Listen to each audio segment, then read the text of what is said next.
Hello, welcome back to the Mr. Arsenal podcast for another match day watch on the last Arsenal match day watch on for the men before the World Cup.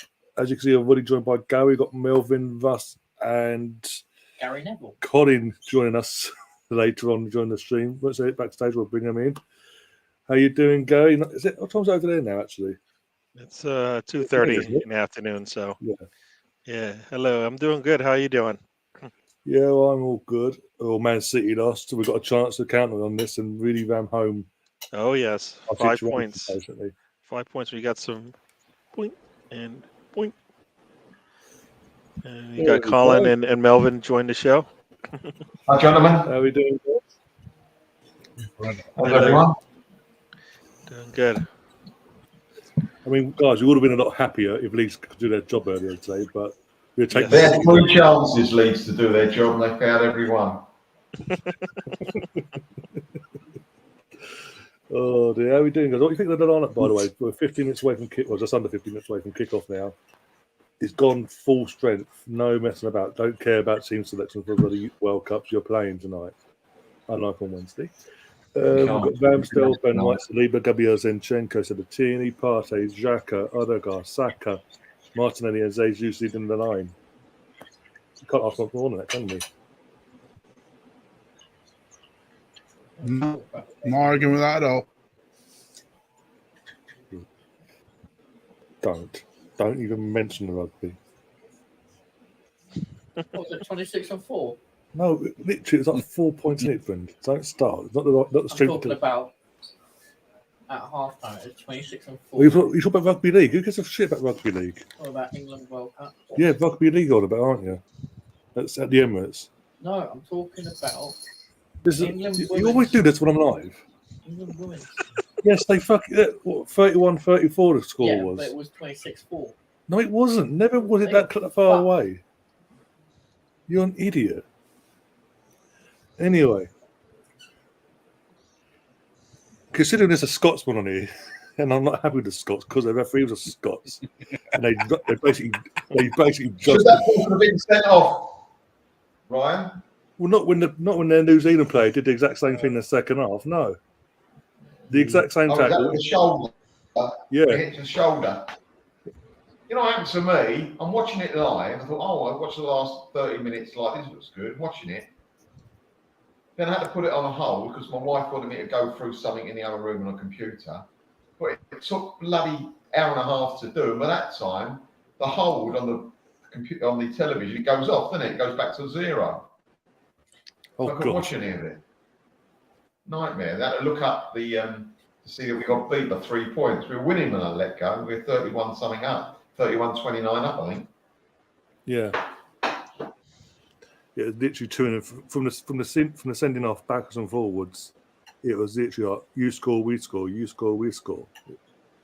Like the Leeds game. Yeah, at least it wasn't a Scotsman fucking deciding the game. He's not even involved in the fucking. Yeah. Anyway, gentlemen, what do we think? Is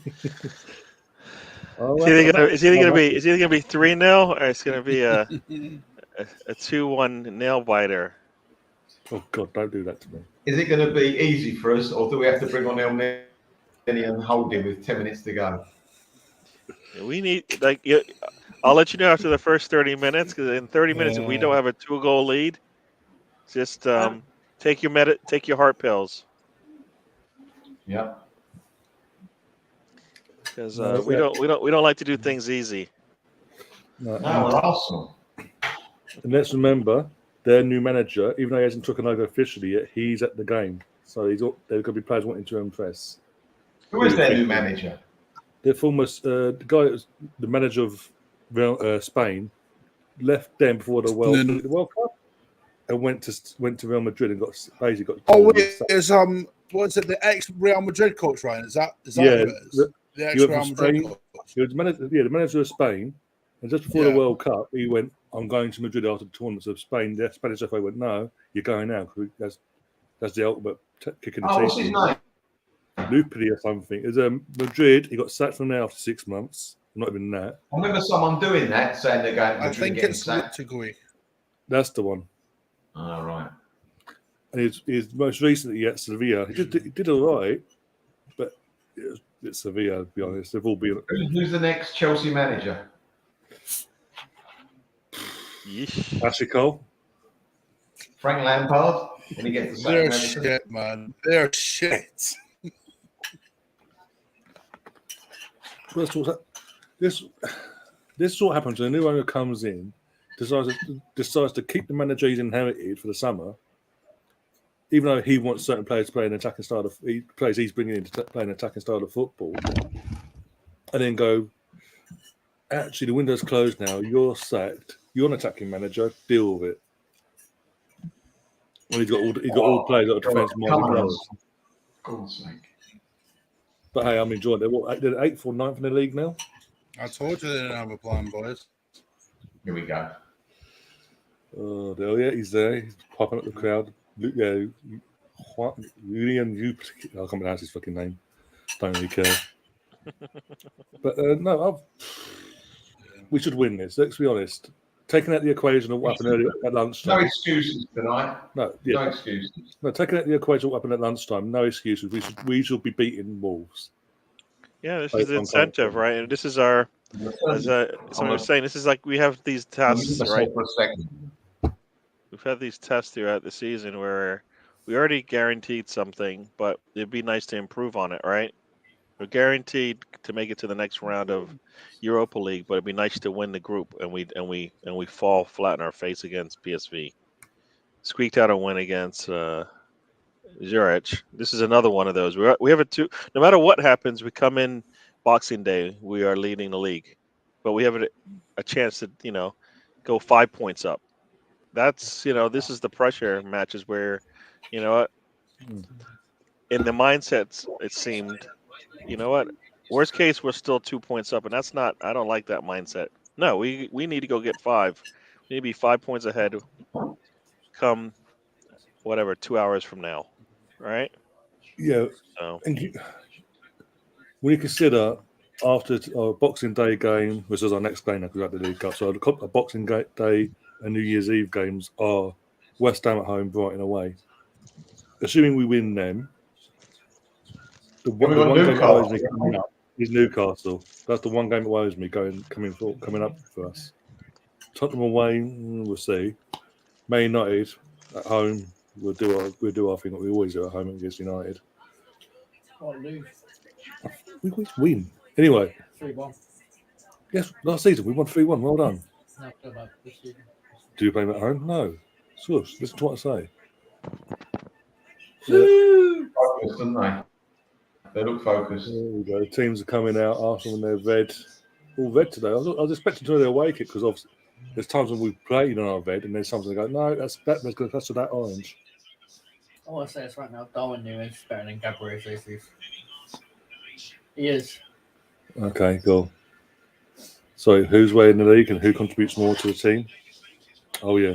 Of course it bloody matters. The whole reason that we the whole reason we fell away, we didn't cement top four last year in general, because our strikers weren't firing and they weren't providing nothing in general.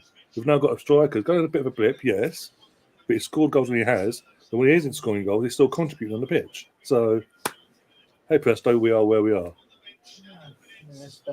Oh, give me strength.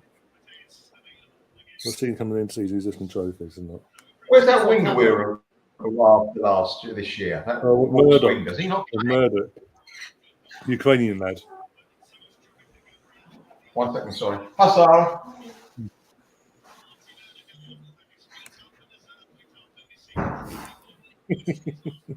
Colin, you got a fan in the chat, by the way. I know.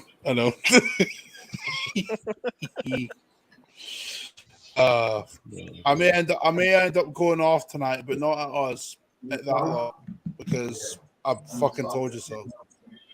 Like, yeah, I'm waiting for your little pointing and laughing at Ryan top knows. and Man City and all that. Ryan knows, and I don't even have to say anything.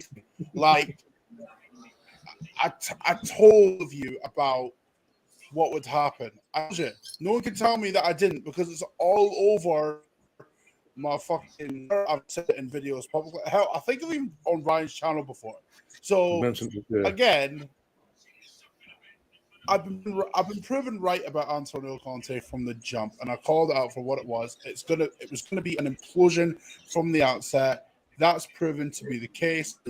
Again, like I was saying to Ryan earlier today on WhatsApp, I'm hearing murmurings of Tottenham fans not being thrilled with Conte at the moment. Exactly the same with Unai Emery, where everyone knows how we were under Unai Emery. Like we get like the odd result, and then you think, oh, okay, maybe this will turn the corner. But then we go and like put in a shit performance the next week, and then you're thinking, all right, we'll win the next game, and then we don't win that, and then you think, okay, we'll win the next one, but then it come, and then you're scratching your head and going, well, what the fuck is going on? And now what's happening? Right? Look, Leeds aren't a good team, all right. The wins they're getting, notably, are against bottom half sides. Right? Like Chelsea. Sides. That's Chelsea almost there. Yeah. Like Chelsea. What they didn't even beat Chelsea, Gary. Like scraped a point in Chelsea, which I would argue they didn't even deserve.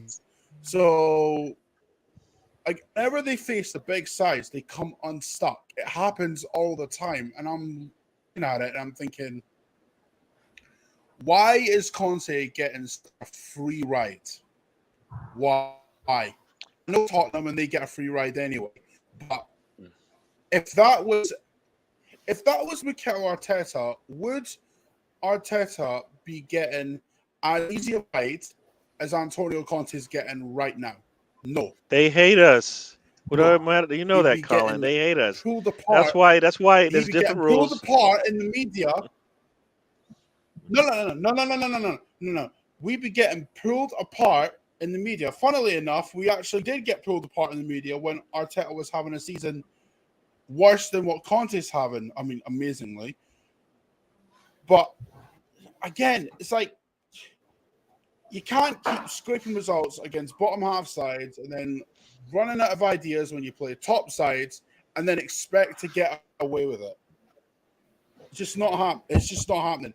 And I'm bookmarking this now because I know someone's going to clip this, right? But ultimately, I don't care because I know I'm right.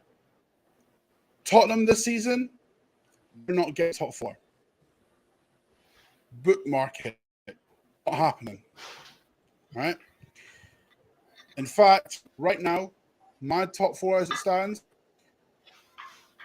between you could flip-flop Arsenal and City for first and second. Ultimately, it doesn't even matter because those two sides are finishing in those 2 spots. The way the season's going, that's where that's headed. Newcastle are in my top 4 as well because, again, despite what people say, they might, people are thinking that they'll fall away. That's not happening. They'll look isn't. I mean, look what they did to Chelsea. They made them look average. So those are the top 3. For me, it's between United and I mean Liverpool in that conversation because they've still got good players in that team. So I'd probably put Liverpool in that conversation as well. But flip-flop that either way. Either way, 4th is going to come between the 2 teams this year. It's not Tottenham are getting top 4, man. They're not. If Conte doesn't get sacked before the end of the season, or even if he just leaves at the end of the season, I'll be amazed because again, it's like it's almost identical to Unai Emery at Arsenal. Like anyone who can't see the cracks at this point is kidding themselves. Like that's just it. Anyway, fuck them cunts. They're not even worth mentioning, to be honest.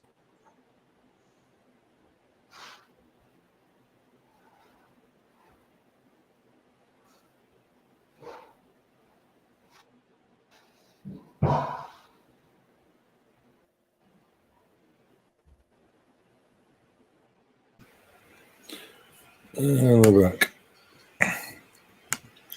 Sorry about that. Hello, Troy's in the chat. How you doing, my friend? Hope you're keeping well.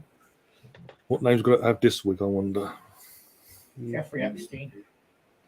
Wouldn't surprise me, to be honest. With the kid from Home Alone. Anyway. So what was our score predictions, guys? Get your score predictions in the chat as well, guys. If we turn up and do our job, like I said to Melvin earlier, on WhatsApp, and we don't mess about, we don't let the result earlier get in our heads. 3-0 Arsenal. I'm going for. That's what I was going to say. I'll join you. 3-1 more. Yeah, I have 3-0 as well. Let's do this. Come on. Let's go. Come on, Arsenal. Off. I need Jesus to score too. A brace would be nice from him. Go into the World Cup feeling good about his scoring because he does everything else well. So you should put the ball in the net. How much you put that on his bet on Phil Brayson? Who? You're about there. Gary Neville. Ask him yourself.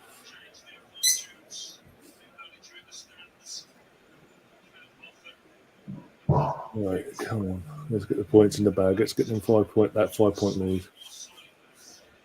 I want a buffer, thank you very much. So you've started already? Yeah. What time are you on? 53 seconds. All right, so I'm a bit behind. Like 40 seconds. Yeah, I'm behind you as well, Matt.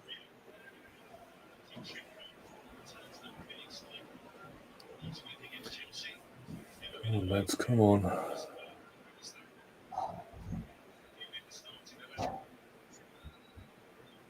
Also, a big shout out to Ben White, Saka, and Ramsdale as well. Obviously, couldn't call it for the England international team, especially Ben White. Of everyone, he deserved it most. Oh, good. They should be. Got injured. Don't say that. Yeah, Jack has got a problem. This ain't looking good.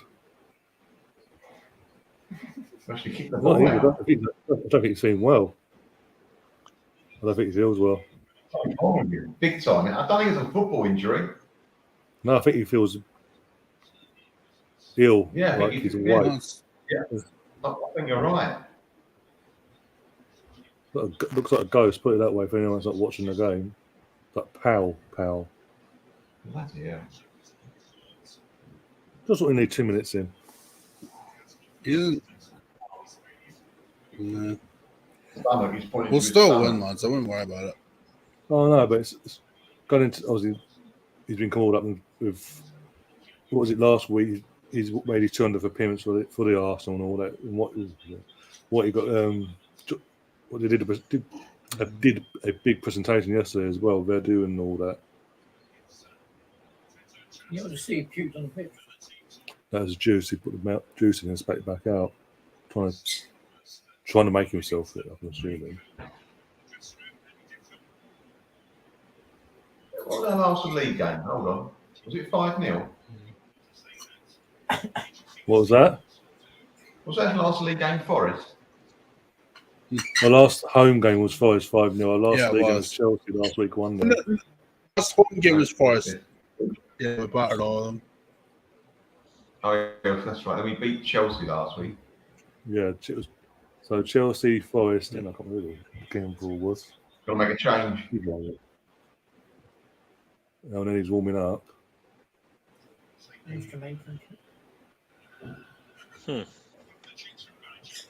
He does look really pale. I look pale.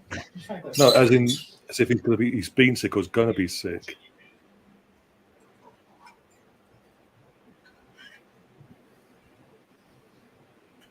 He's walking it off, or he's going to take it? He's subbed off. He's back on for now. Looks like he's saying he's sub, so definitely subbing out. Yeah, but BX Gunner's joined us in the chat as well. How you doing, my friend? Hope you're keeping well.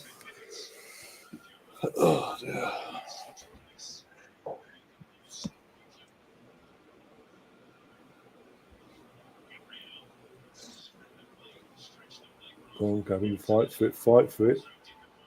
Well done, Gabby. Got to well there. Put the ball back. Let's go again. Play it simple, guys. Simple. Shocking from Party, that. Come on, Party. Get your act together. Both from Partey as well. Yeah.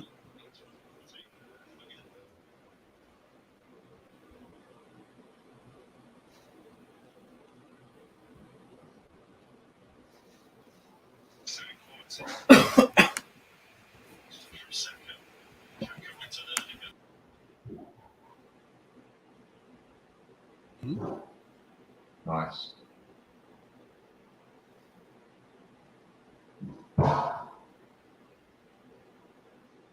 Going out again. Go on. Yes! Yes! Fucking bastard. Oh, of course he's offside.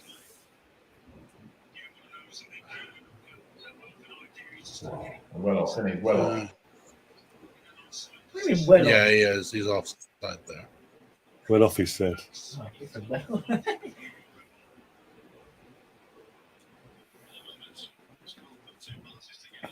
you go. That might put some confidence in him for fucking about 10 years of no goals.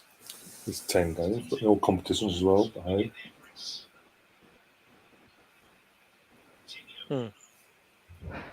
Grand Shack. Hey, Don't foul. I don't want to see, but well done. Oh, Martinelli, man.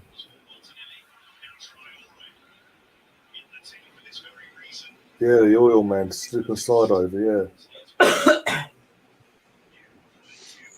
Fuck off, Ryan. You were. Mate, he's got more baby oil on his body than anyone else in the world. You were. That's called sweat. That's not sweat. That is not sweat. We've literally watched him. Every game. He gets it out. He literally gets it out even off the bench. Oh, Odegaard. How's all that? Come on, Odegaard. Get those balls Got the muscles flying off it. There's a reason why he does it, so it's all fucking slippery. Which will then make a foul, as far as he's concerned. You're not allowed to pull people. Oh, what a Look at ball. this. Wakey. Well done. He was offside anyway. The offside. Thank you. Right. There he is. Yeah, he's off. Kind of on camera.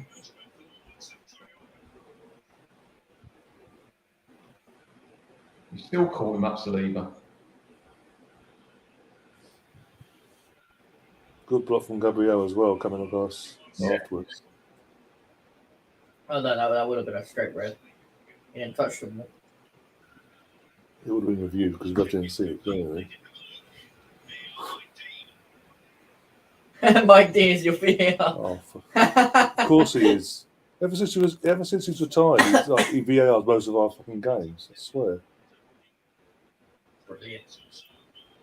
I was shitting myself for something lost then. Come on, Odegaard, do something, mate. Go on, Saka. Go on, Saka.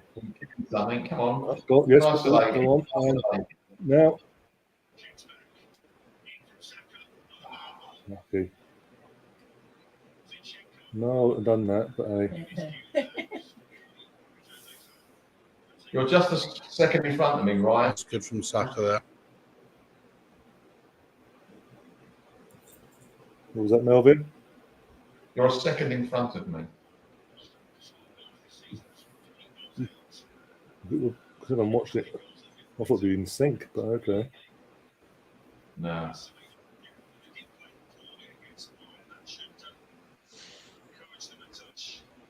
That went out, but okay. Well, keep that in.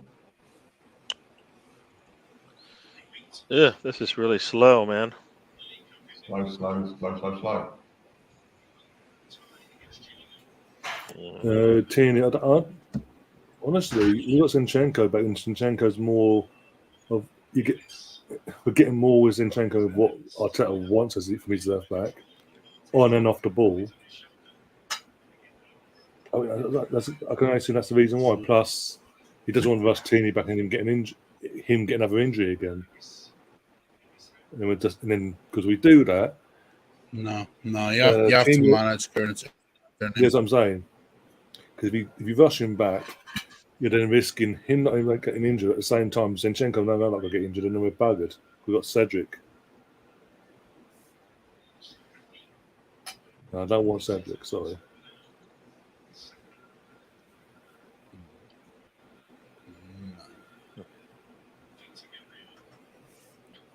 Ryan, any likes from young?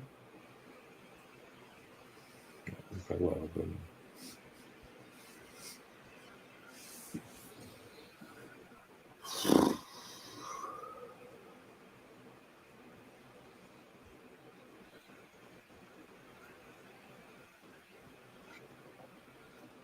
It's kind of took the wind out of us, the stoppage there with the Xhaka. Bloody Leeds game, isn't it?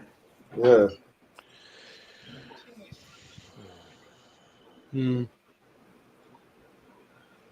Oh, go on. He didn't. Oh. Oh, use your right foot, mate. I've got that.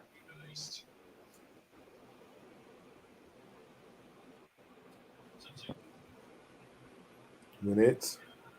Well done, Party. Go on, Sergio. Just go on. Oh, unlucky. Oh no, I support my players, Brendan. God forbid. There we go. That's supporting them. Come on. Okay. Yeah. You know what? I'll just do what the guy in Spain does. It's just sit there and pray that we lose them. Yeah? You look like them. Feck off. I'm actually insulted now. Oh well.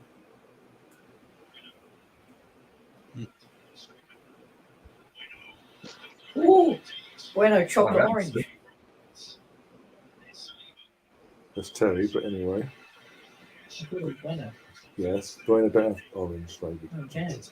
Might do. Terry's chocolate orange, but anyway. Come I up put again. orange into mine. Bueno. Anyway.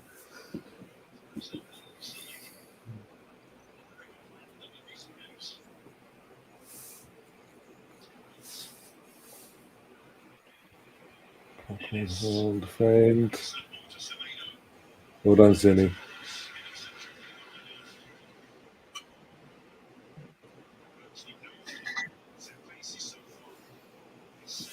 Hold yourself. Are we waiting for them to do something before we start playing? That's what it looks like. It's like as somebody was saying today, it looked like some of these players are just playing not to get injured and trying to make it through the 90 minutes and get out of here, get ready to go to World Cup and all that stuff. Yeah, it doesn't help us, as you say. Mention the World Cup. It's 7 days away before it's 7 days' time it starts, doesn't it? The World Cup. But as you say, some of these players are a bit tentative now. They've been selected, the ones that are going to the World Cup. Do I want to overcommit and get an injury? Especially if it's their first as well. It's not a proper World Cup. I know, but you know the players' mindsets and all that. I mean, if they're not willing to commit just because they don't want to get injured, then I'd question the professionalism. Then. Oh.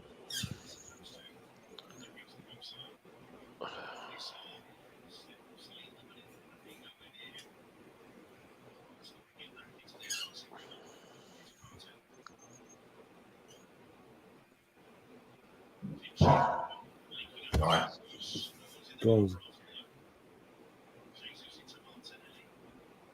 Okay, your time. Well done. Right. Come on. Come on, lad.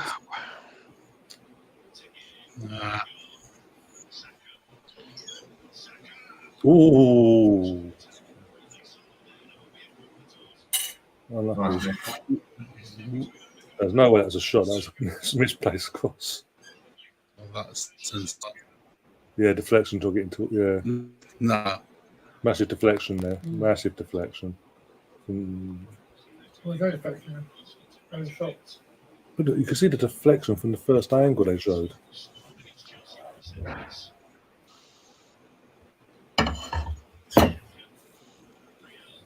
come on. Let's beat this. Let's score from the corner actually this time. Actually got the ball from the corner into the goal. One better than last week. Come on. Here we go. Ball in. Oh, you bastard. Gabriel. Which one? The one his surname is Gabriel. Well, technically he isn't. We're just calling Gabriel, but anyway. Oh, I should have done a bit more on that. Come on.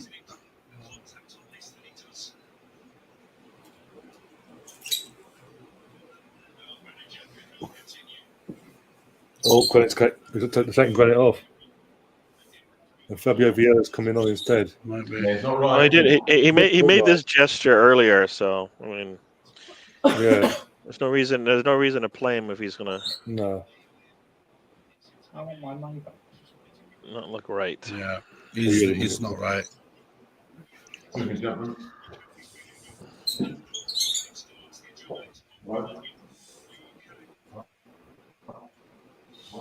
it doesn't affect us on the pitch now.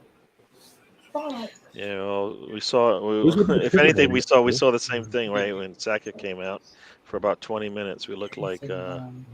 He looks out of breath, to be honest. Does this mean that Odegaard's going to drop into the pivot now? Alongside Partey? See, that just hurts him. And Vieira,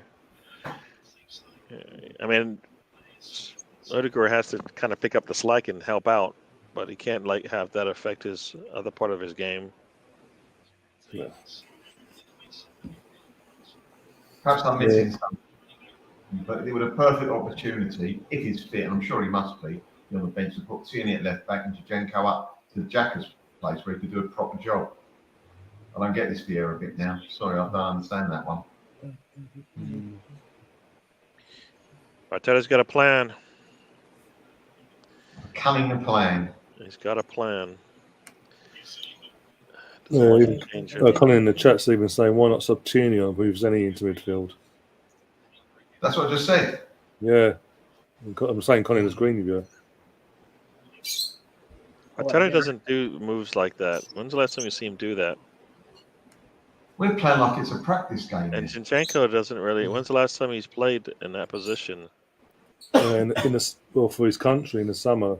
No, I mean that's not for Arteta though. That's not for Arteta. I'm sorry, the last time time he did, I know of, was in the summer in the off season before basically ended last season, basically for the World Cup playoff spot thing they did.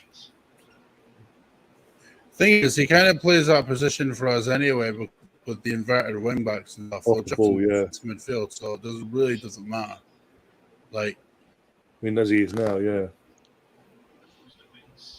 On the ball, he's like that. Off the ball, back. So, like, whether you slow, Zinchenko, slow.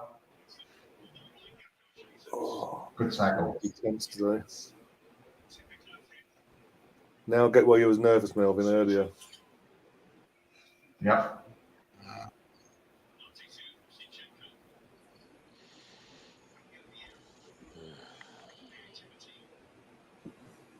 He must be playing with all his mates, Vieira. They're all Portuguese, his faults, then, aren't they? He's like confused. Hey there, John. What? The Portuguese wearing orange today? What? Or gold, what they want to call it, amber, whatever.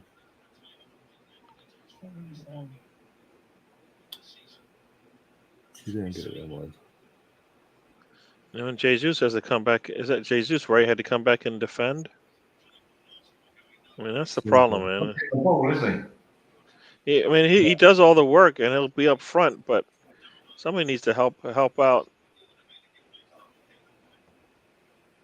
for Xhaka being out.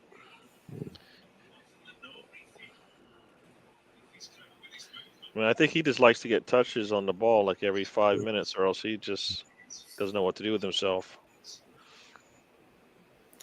John Gooner's in the chat says evening Gooners, Merry Christmas. A bit early, but I get the joke.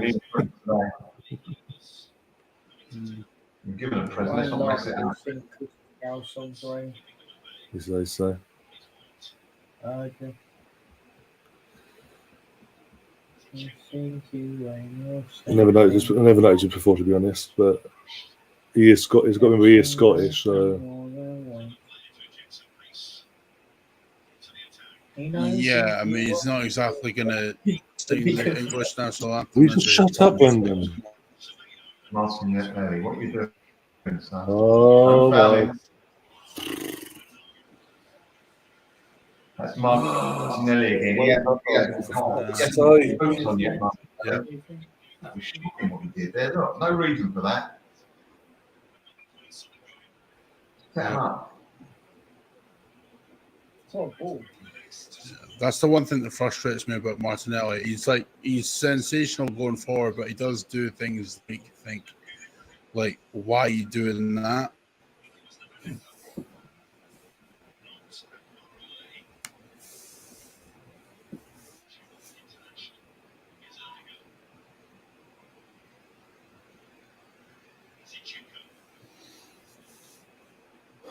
Come on. So why did he even go to the ground? I don't understand why he went to the ground like that.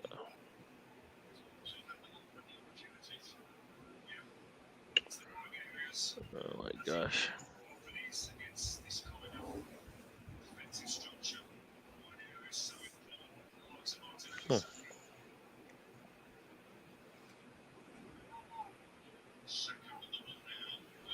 Team at the top is playing like they're the team at the bottom. I did say with our new manager being there, there's going to be certain players up for this, even more so than what there would be normally. And we're taking the Xhaka situation into equation for a second. We're playing right into their hands of how we're playing in general.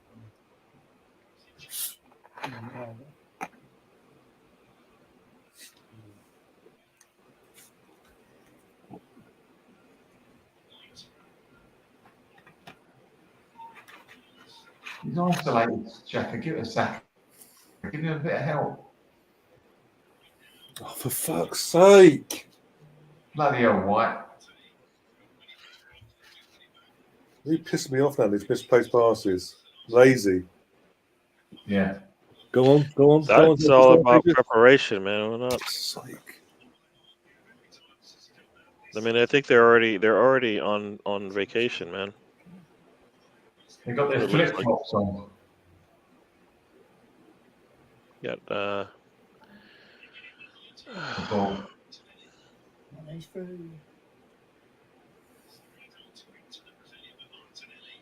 Oh, for fuck's sake! You're pissing me off now. Well played.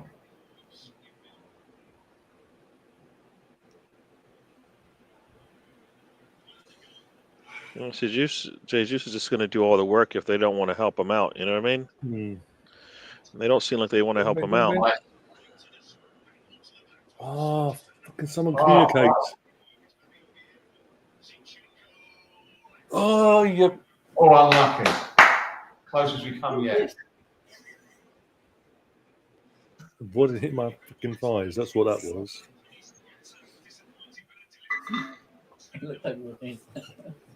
That's just where it is. You shut up. This is your talking.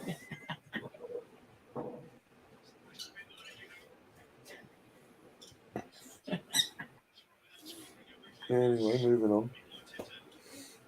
We've got a question from over on Twitch saying which team is the best? Arsenal, of course. You're on Twitch as well? Yes, Twitch, YouTube, and Twitter.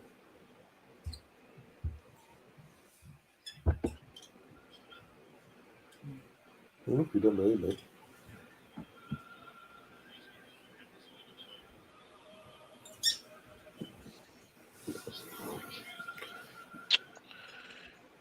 In the game itself, 50-50. It's pretty much we're having the possession, but yeah, and Wolves are just trying to counteract us. But yeah, Xhaka's had to go off ill. We've got Fabio Vieira come on for him instead, which meant other guys dropped into pivot alongside Partey. really win the Hurley.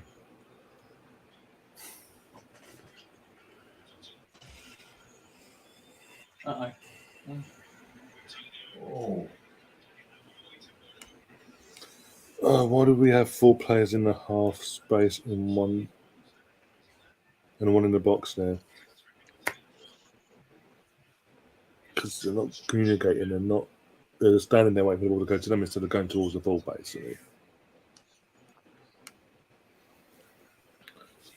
Colonel saying, playing well, just don't want to throw too many forward, getting exposed to a counter. Don't get greedy, Martinelli, that's it. But when we are attacking, we need to be more pungent, basically, as in we get the ball and aggressive, fast pace, because then they can't deal with it. This slow build-up play is working right into their hands.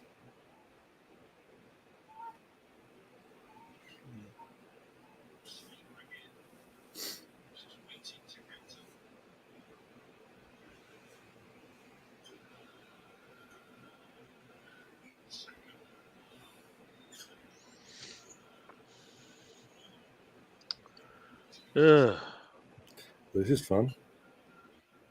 25 minutes in. Oh, really? I'm struggling to stay awake watching this. Jesus Yeah. Christ. Yeah.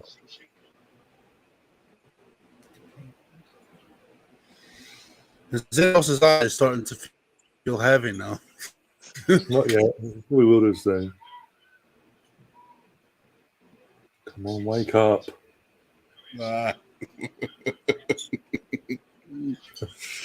If we score, I'll wake up, Colin, don't worry. Oh, yeah. If we're scoring, I'm going mental, lad. I don't give a fuck. Support him. Fuck's sake, Ben.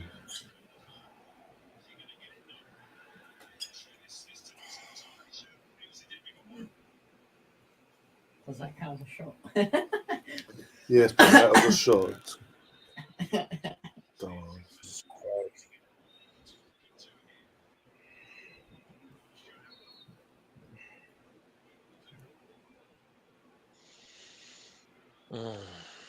It was amazing how we ever got a linesman or something, make a wrong decision or whatever.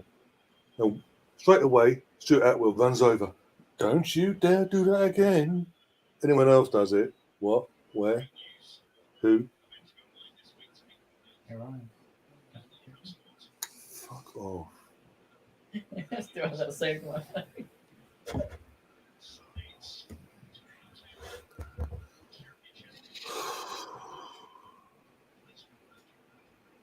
You're screen recording now, aren't you? No, I'm not.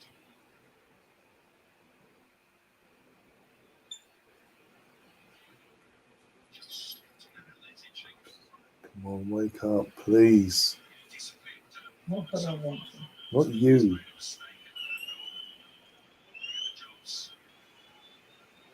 Oh, no, snap me a bit. It's so easy to defend against. What have I got to say is every week when we go into this mode of slow build-up play, it's so easy for anything to defend against. We need to up the ante. Yeah. We did that against Chelsea last week, pulled them apart. Yeah. And you'd argue this Wolves team is worse than that Chelsea side. Well, this Wolves team bottom of the league going into this game. Watching them, you don't know how that's possible. Don't foul, you get booked.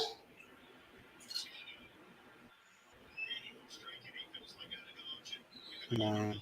Oh, shut up, Neves, you twat. For fuck's sake.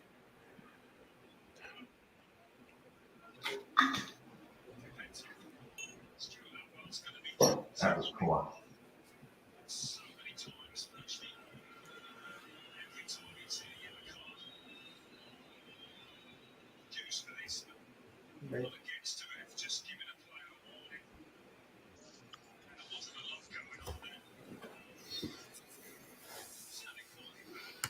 We went down a bit like a sack of potatoes that had been sniped from the crowd.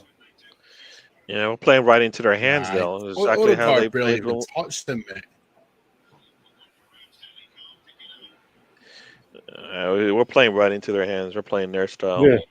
Which is exactly how we played against them when we got the red card. Exactly similar to this. They're doing exactly what they want to do, and we're just sitting back, not really. When we press and we put the ball forward, we get what we want, right? Now we're just sitting back and like. When he does grab his arm, so regardless of whether it's weak, it's and this looks exactly similar when Fabio and Erdegaard played together. When we played, I forgot who it was. It Zurich? No, it was Bodo, right? He just played. He kind It of. was He can't. it He was in can't. For Europa, some yeah. reason, he can't like. For some reason, when he plays those, he looked out of sorts like he does right now. And we actually need him to step up and play a little bit better. I think he's trying to. I think what Arteta's trying to do, Fabio, to the point where he's like a like for like Odegaard's, replacement to come off the bench. When realistically, Fabio Vieira, when he was at Porto, played on the wing mostly. Like some games he played at 10, but like he's not really an 8 like that. Like Odegaard is, if you know what I mean. Like he'd either play out wide or number 10, but he's not the type of player that's going to drift into middle like Odegaard does. You know what I mean? So he's out of position. So we got another play out of position and failing, and then we're just going to keep forcing the issue, just like we did with Savage, right? I mean, we could do with another wing if he plays wing, right? It may be that, but yeah, he is. He does. He has played on the wing for Porto.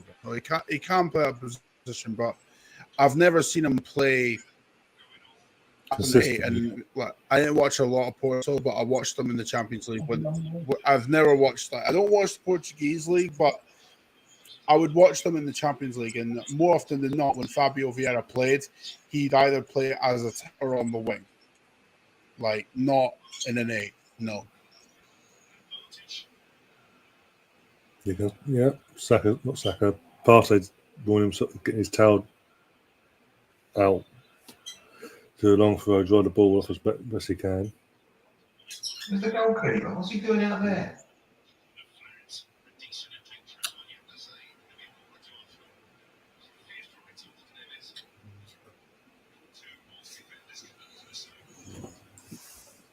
Wolves are just going low at the minute. That's what they're doing. We've got a corner now, so let's see what happens here.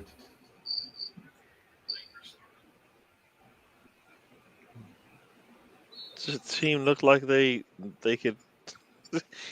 Once again, like I said, this is one of those challenges. You guaranteed first place, but you can push it, extend the lead. How about we try and do that? What are you doing there, Fabio? Plus, Gary, you know Wolves are going to do. Wolves are going to sit in deep going into this game. You know they're going to do that because they're not going to overcommit and expose themselves. Arsenal team is the most informed side in this league at the minute. They're not going to overcommit like that because why would they? Like if they overcommit against this Arsenal side now, like that'd be foolish. So obviously they're going to sit. I mean, I don't think is that the reason why our touch and our passing is off because we're talking about easy passes to players that are sitting. Oh no! I'm not. No. That's what I'm not. I mean, you're talking about the other team. I'm talking about Arsenal. Arsenal itself isn't playing well, regardless of whatever's in front of them. You know what I mean? Yeah, I know, but I know, Gary. No. Gary, I know what you're saying, right? But I'm trying to put an explanation to Wolves are doing. But at the time, I'm not excusing the way that we're playing because playing into their low hands, right? Because if you play against a team like Wolves, who are obviously low block and we're doing the slow build-up thing, then naturally it's not going to work because you're allowing Wolves to get back into their shape often. And by the time that we do break and they so you're are not- allowed to get back into their shape, Which the is chance is wrong. already gone anyway. So, yeah. Oh, This is hard work, isn't it? I hear you saying, Colin. I just Gabriel this isn't the Jesus first is the time. only one pressed. Because he's gonna do. He doesn't mind coming. It's like the ball in the middle of the madness. You know, nobody else wants to touch that ball. It's like hot potato. I want to get it. Do you know what the problem is, Gary? Yeah. Tell me. Guys, you know what the problem is? See that one passage of play like from Go, right? You're outside. Gabriel Jesus was the only one pressed. Oh, you prick. Come on. Hit the bar. What an Fuck's idiot. sake, man. Yeah, bloody hell, mate. What's the matter with you?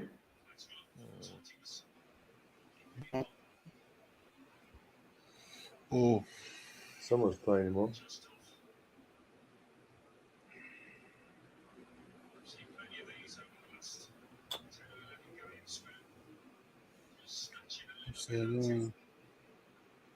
Just keep your knee over the ball, mate. You know what? Oh, come on. Basics, I know. Oh, why didn't he take the? I would like to take it that shot the first time. Oh my God. Yeah, I would have liked him to take that shot in the left first and cut inside and.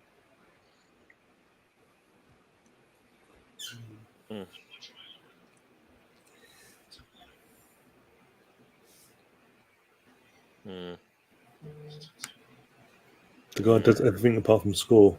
Well, Yeah, last few games. the ball in there. For fuck's sake, Ben! He sold you one there, mate, didn't he? Saliba, don't fall into the trap. Well played.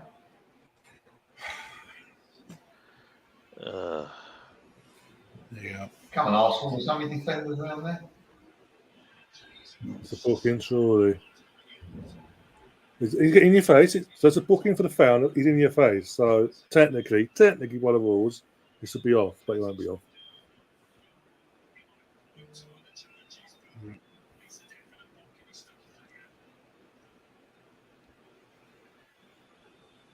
What are they complaining about? That's typical. You surround the ref to get the decision to go your Playing way. a red, yellow, then Right. I'm giving.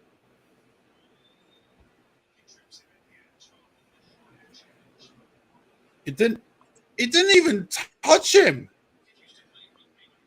Like, he didn't touch Neves. I don't know What what happened about happened. the other end, that's right. Well, Yeah.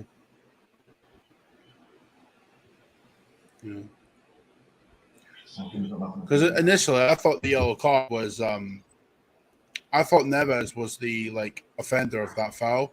So when I looked at it, I'm like, he didn't even touch him. Well, I mean, he sticks his leg out like that. They give a foul for that all the time. We've seen it. He stuck his leg back. That's Yeah, exactly. Like I don't know why they're complaining about it. I really, really don't. Like, we've seen that given several times. Like, if you stick your leg out like that, you're risking giving away a foul. So again, why? Why?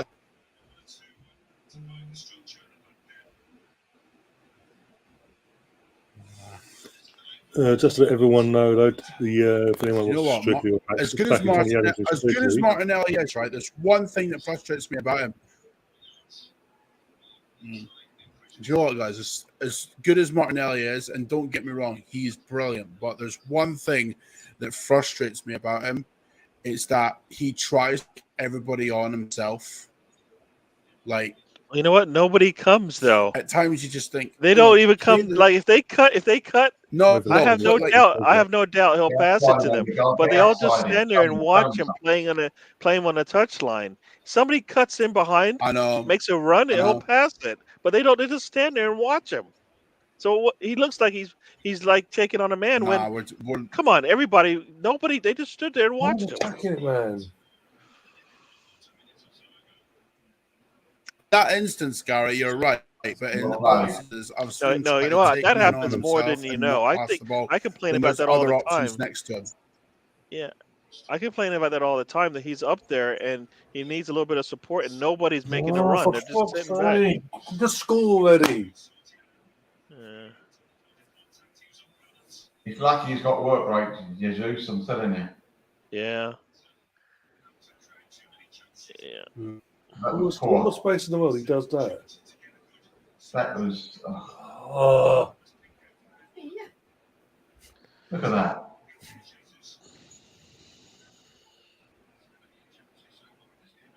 Yeah, that was poor. As a striker for 45 million, you should be missing 4 opportunities. Yeah, as soon as he hits it, it hits the divot, and then that's what makes it go wide. But I mean, he should be like doing much better than that. Won the ball. What the rest saying? I mean, his position is just he's like well behind that, well ahead of that ball. I'm not sure he's going to get much out. Better off just crossing it back across the goal. They're diving all over the stuff. All over the show.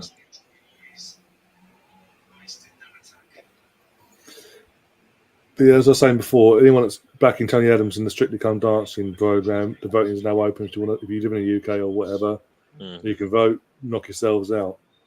Because obviously you can't. Arsenal fans, do your job. Yeah. I'd rather he was playing tonight on here, to be honest with you. Ryan didn't even. Ryan wasn't even. Ryan. Now you're talking big about Mr. Arsenal. Now you're talking about him. Now, when the man put on the sequence, you were scared. You were running, hiding. You wanted to change the name of your show and all of that. You did not believe that he should be out there dancing. Now, you're pushing it. Now you're pushing it. Let's be honest, right? No. Let's be honest, right? Who wasn't traumatized for life with what Tony Adams did on Strictly the other night? Like, come on. Like, I mean, it's cool and everything, but I've seen people do that at wedding, and it comes off cringy. To do that on TV, it's like you're traumatized life, mate. Like, Jesus Christ. Imagine if he wins it though. Oh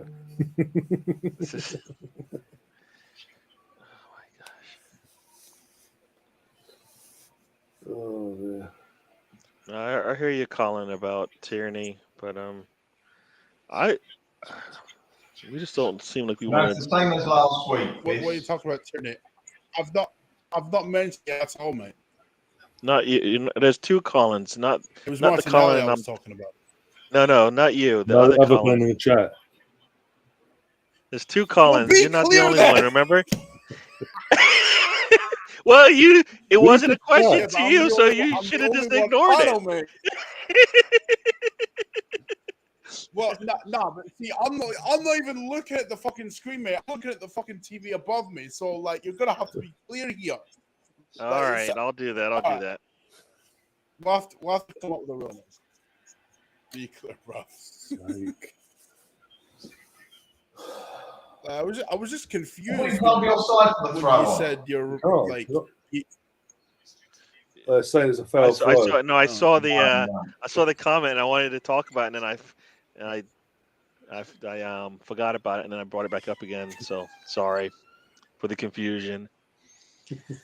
Oh man.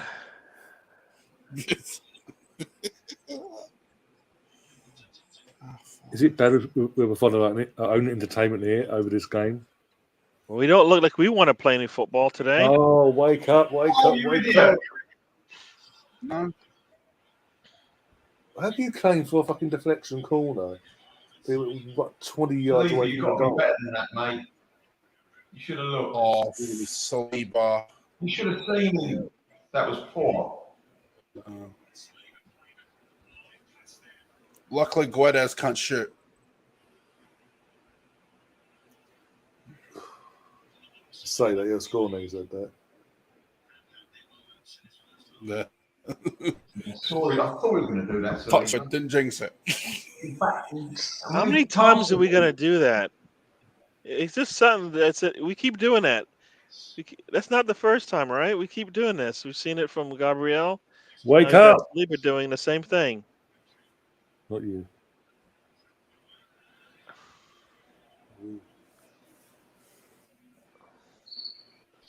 Shocking. Craig's in the chat says, Man City losing to you would think this would spur us on. Yeah. No, all that did was put more pressure on the team, and we seem to like struggle when we got a little pressure on us. This is pressure to try to get 3 points in a match. You should be able to win easily if you play your game. This manager, I don't even think it's that large. Some of those, honestly, it's like some of the players, right, are taking, I guess, like not committing as they would because of the World Cup going on. I know it's not. Did they not just live through the last season where, like you know what, a win here would have made a difference, especially in the matches you're supposed to win? Yeah. Shocking. I know. How do you go into again, how do you build on this to go into the World Cup, right? You can't build on something this the way they're playing, go into the World Cup and all of a sudden turn it on. I don't think it works that way. That's a foul. No. Fucking hell, we've taken time. Neither do I, Gary, but you know what players are like. Like, you know this. Like, it's just they'll want to perform in that so they don't over-exacerbate themselves. And ultimately, they're probably thinking, we're top of the league, going into the World Cup break anyway, so it doesn't really matter. Like, us as fans, we think differently. Like, me personally, I want to be 5 points. No, but that's up to the manager to get the mindset right. What you're saying is like that. No, but you got to get your mindset right with your players. 100%. They can't come into this match being tentative because guess what? They end up getting hurt anyways, right? That's what happens when you come in and you're not playing. Listen, I'm not disagreeing. I'm not disagreeing with you, Gary. Gary, I'm not disagreeing with you. I'm with you on that. I'm 100% with you on that. But again, you and I know full well that players think differently to how fans think, and and the whole scheme of things, because it's not just the club that want to do well for; they also want to do well for their country as well. But again, it's like you said earlier, what game would actually give them more confidence going into the World Cup? So you are right, but again, players don't think. Yeah. Well, I mean, Jesus looked like he was out for a bit, right? There was a little slither of like, maybe will he get to go to the World Cup? Yeah, and that's because of the way he's been playing. So he comes in to this match to go into the World Cup, and he's terrible, right? Not terrible. He's not terrible, but he hasn't scored. He had a couple opportunities to score. The rest of the team, he's doing more work than anybody else, but he needs some help. Do you know what I'm thinking? Yeah, do you know what I'm thinking, guys? Maybe this is like, I guess, reactionary a little bit, but I've kind of thought this even before we signed him, to be honest. Do we need a striker in a different type of mold to Jesus, in the sense that, I guess, the best way of this would be an Olivier type that can hold the ball up? Like, do we need that, or is it just more like the style? Is it more just like no one supporting each other?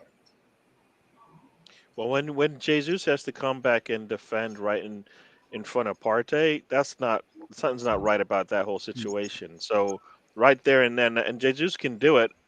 No. But if we had, for example, if we had a bigger, taller forward, he's not coming back. So we're going to look even worse with possession on, holding on to possession, because we're barely doing that now. So he's actually kind of helping us, but he's hurting us in the attack, because he has to exert himself even more. I mean, that's what I'm seeing. So it's a catch-22. Yeah. He's the only one that wants to play today. That's what it looks like. I'm not even just talking about the game. I'm thinking like long term as well, like, because See, We are when getting more than enough Jesus opportunities to has score. an So off if you're day, telling which me bringing another player who's more clinical, oh yeah, that will help, right? But in reality, do we need a different style forward? I don't think so. We're getting opportunities to score.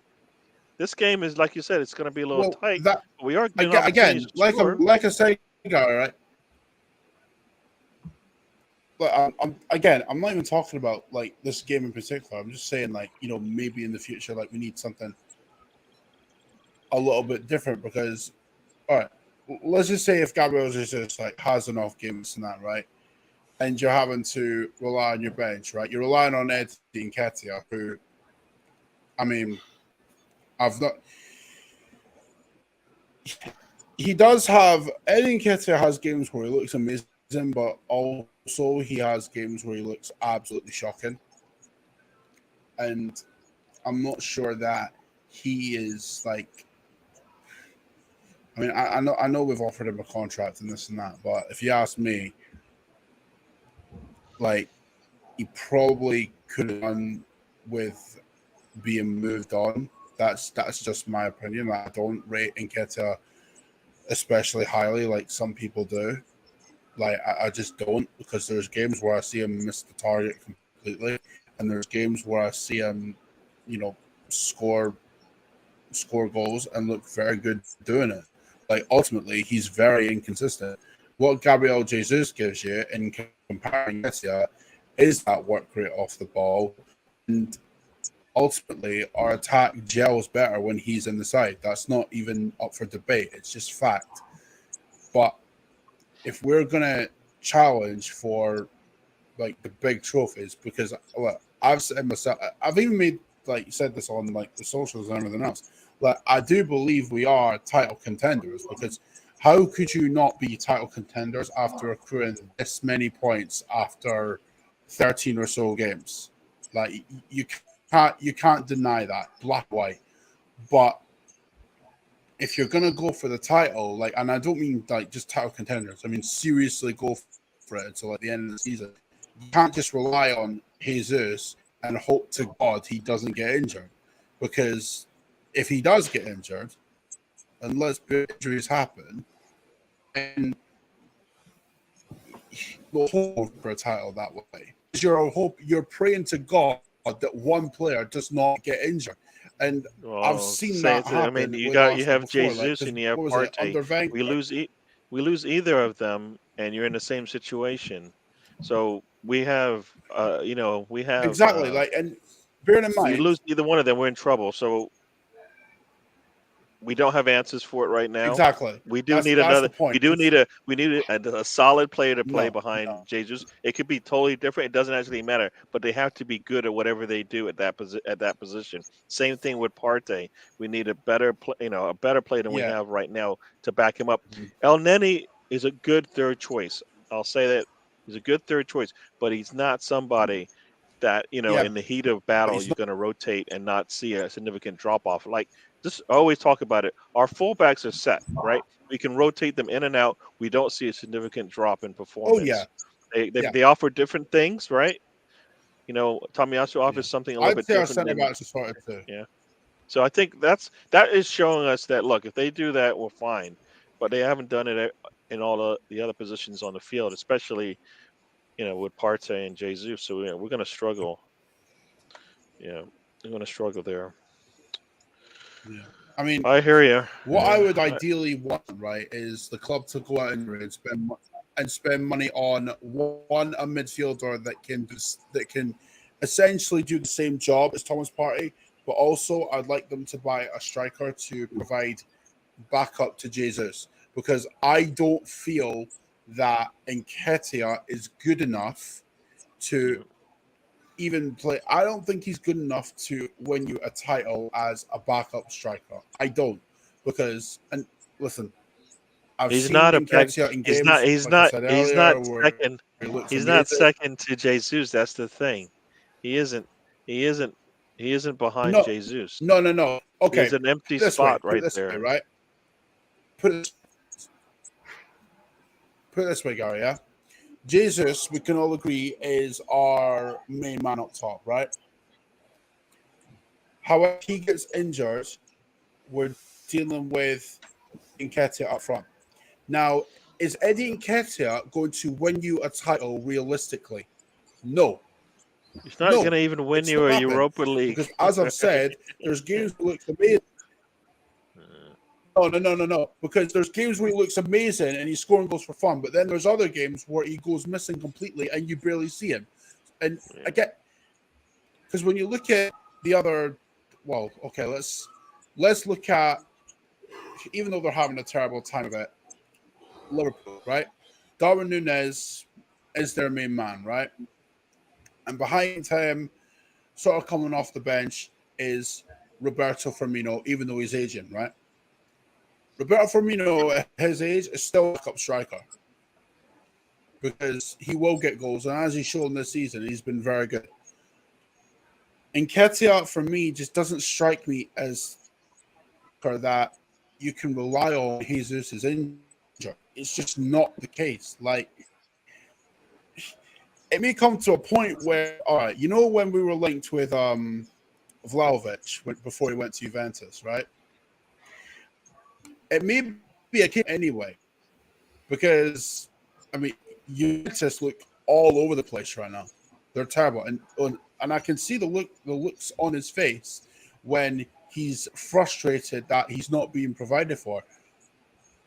Vlahovic in certain games does not look happy at Juventus. Now, on one hand, I'm thinking, well, that's your fault for signing the deal in the first place. But also, I'm thinking, how Juventus, if we went to Juventus and said, want Vlahovic, how much do you reckon that would take?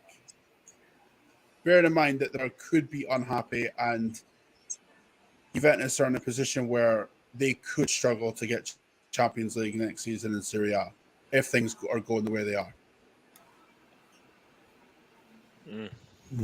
I kind of feel like that to some degree sometimes that the ship has sailed. That's right? That's a genuine question, by the way. Yeah, nah. I just feel like we. If you're looking at Arsenal and you go, no, I'm going to go to Juventus, and you're like, well, if you come to Arsenal, you are going like Jesus. You are going to lead us, right? Right. If he came in when we were looking at him, right, he would have been leading Arsenal. Yeah, they want to do that, right? They have play, and yeah. Nobody, a lot of. I'm not even saying we'll sign Vlahovic. By the way, I'm just like. Yeah, I don't. I think we. I think when you get spurned like that, like Gary, yeah. I'm saying like.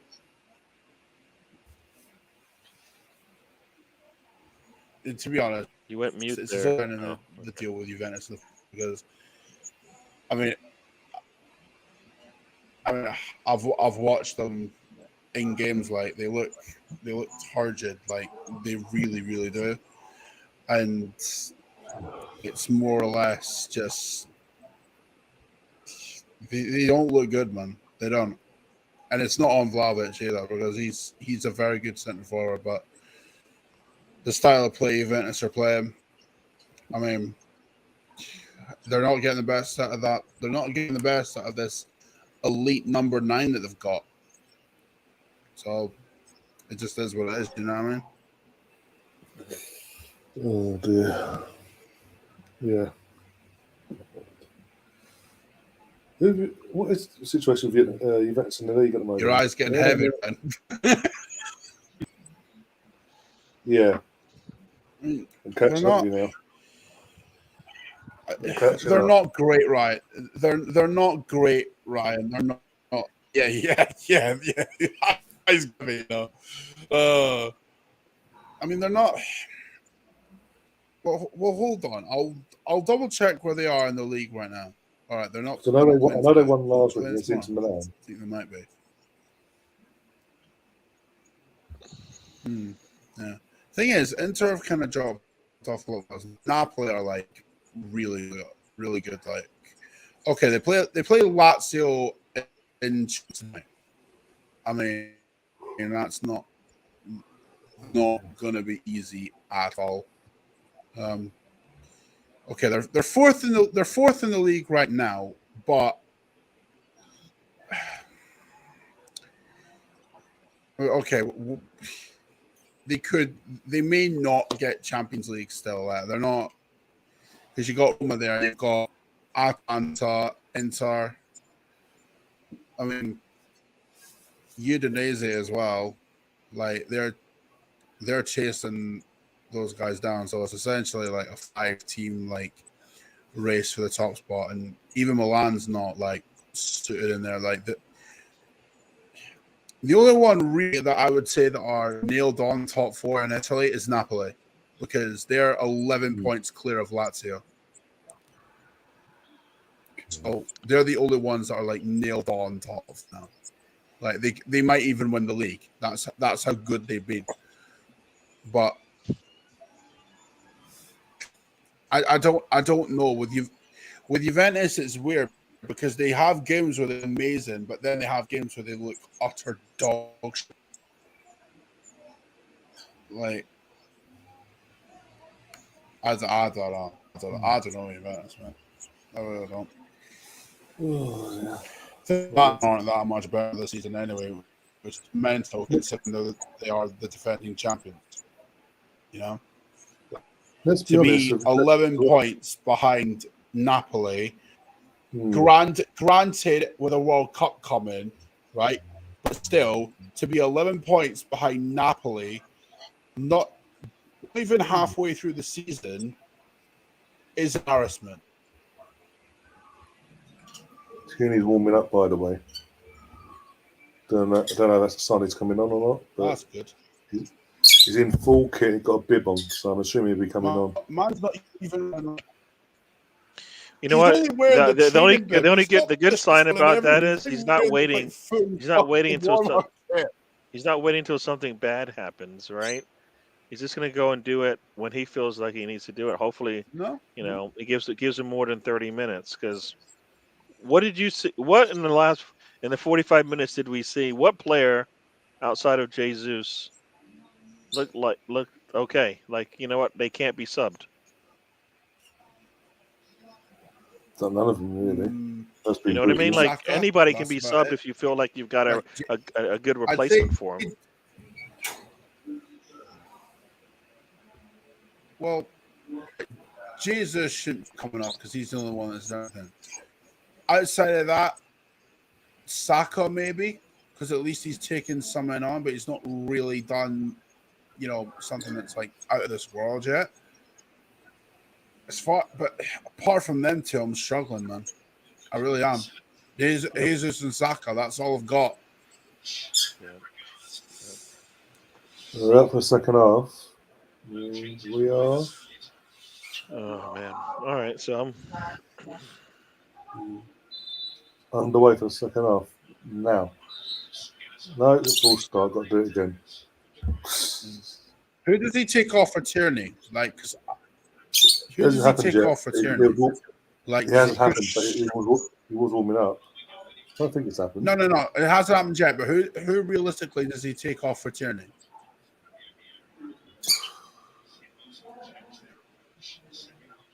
Well, anyone he can really take off at the moment because he's bought Fabio on, so he can't take Fabio off. He's got to take his captain off. We'll send leave Zinchenko. Well, the problem why can't you bring Fabio out? Because it looks bad? Yeah, basically. Is that the only reason why? You don't want to hurt his feelings? No, because he doesn't have got on Arteta either, because he's the one that brought him on in the first place. He decided he eats it. No, but he could have made a mistake. I know. But... And if he's going to correct it, he might as well correct it and not hurt the team in other ways, right? Yeah. I get the mentality and the look and feel of it, but if you're not going to take Zinchenko off, or are you going to take White off? You bring Tierney on, so you don't want to do that. So then Fabio's the only one that makes any. For me, makes that's the easiest choice, even though it looks bad on the player, and it's a tactical decision. All right. Fabio for me would never work with ultimately what the man play. So I don't understand why he keeps doing that. They just don't work together. It doesn't look right. Can I say take Saka off? I won't take Saka off. No. I kind of feel like they're trying to play it. they're trying to play the same position, and so they basically get in each other's way. Whereas like Xhaka is okay, you know, he has a role. That's the problem, guy. Fabio Vieira, for the most part, is a winger. Yeah. Well, that's another point to it, but he's not playing there, so you know, I just No, I don't know, it just doesn't look right. So, no. Me personally, I'd take off Fabio Vieira because he's not done much, and put like Zinchenko into midfield and then put Tierney at wing back, because honestly, like, okay, it might reflect bad on the manager's decision, like, to bring on Fabio Vieira, and he has diving for it. Get up.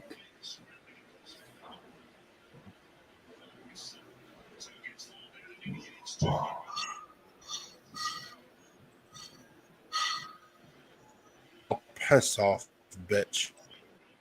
He's that fucking. I tell you, he came out again. He came out again the second half.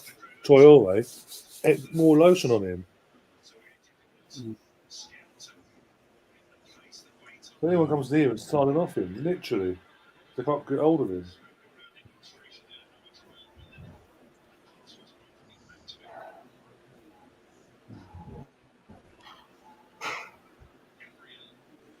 Besides, he's looking for Ramsdale to stick a hand out so he can get a little niggle.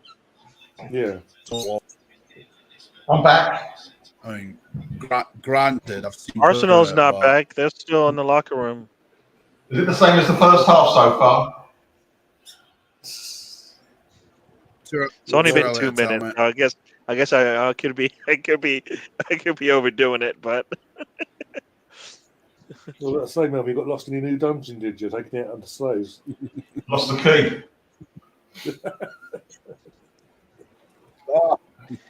it's probably better than watching this match, though. So. Go on. That was pointless. Okay.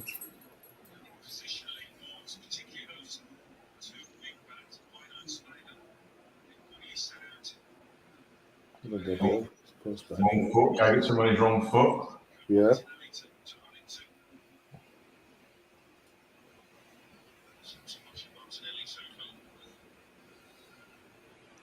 Yeah. I always say just look at Partey and tell me how the game's going. You know. Yes. Partey struggling, team struggling.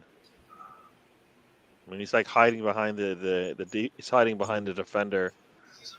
Sometimes give him the ball. They don't give him the ball. Foul, he's in the middle. Clearly. Apparently not. Nothing to do with Jesus having words with him before the second half got underway. Oh, that's a booking. He's in trouble. Jesus Christ. That just says everything. The fact that the most tackles this game have been both players, that just shows you. We're playing shocking here. I tell you something, we're bringing on Holding in a minute to stop us getting beat.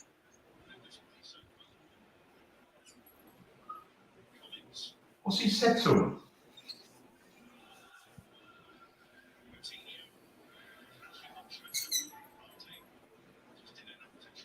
Oh my God.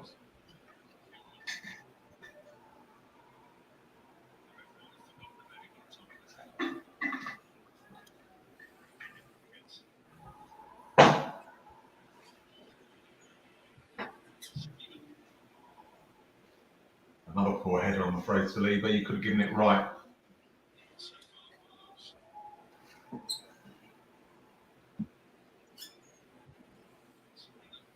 Come on, Vieira, get to him. There's no one there fucking stopping this. Of course not. We're just backing off. We're backing off way too easily here.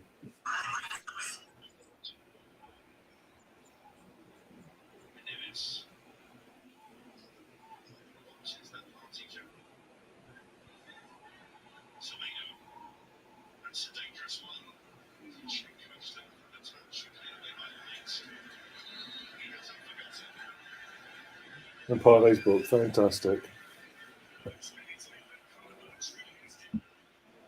Now he's on the fucking lifeline.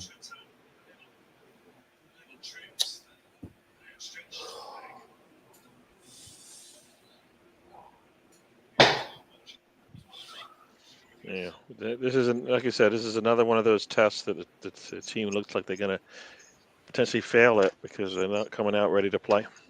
Yeah. But when he starts to play, I hate to say it, Falls get a goal. Then they'll have 12 men behind the ball. I mean, this is not the first time teams have done this to us, though. I mean, you got to be a little bit cleaner with the passes that you have, right? We're so loose with the ball. I mean, go around, let's go on the outside. You gotta be disciplined when you play play a team like this. Oh God! Take your time. I'll take him off. I'm pissed off now. I'm beyond pissed off.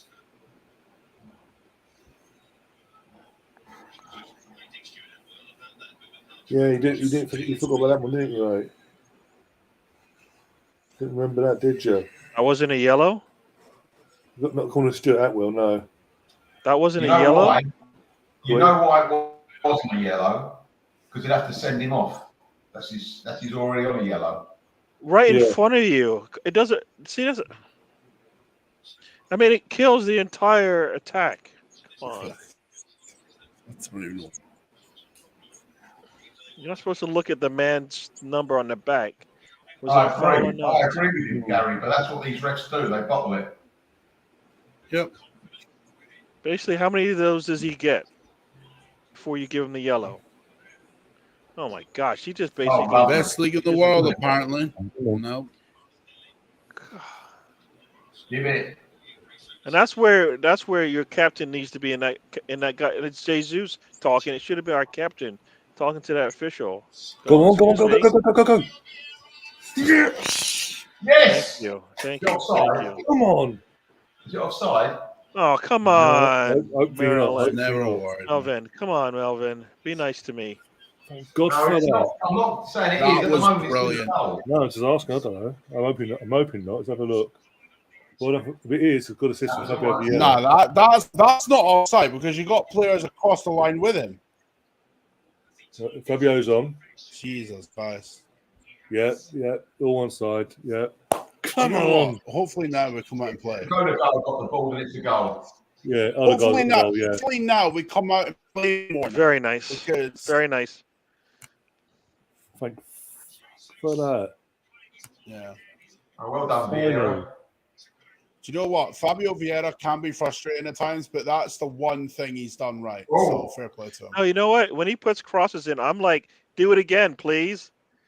Do it again, please, because he does it. He does it really good. Yeah, he's really good at crosses. He's good at crosses. That's the thing.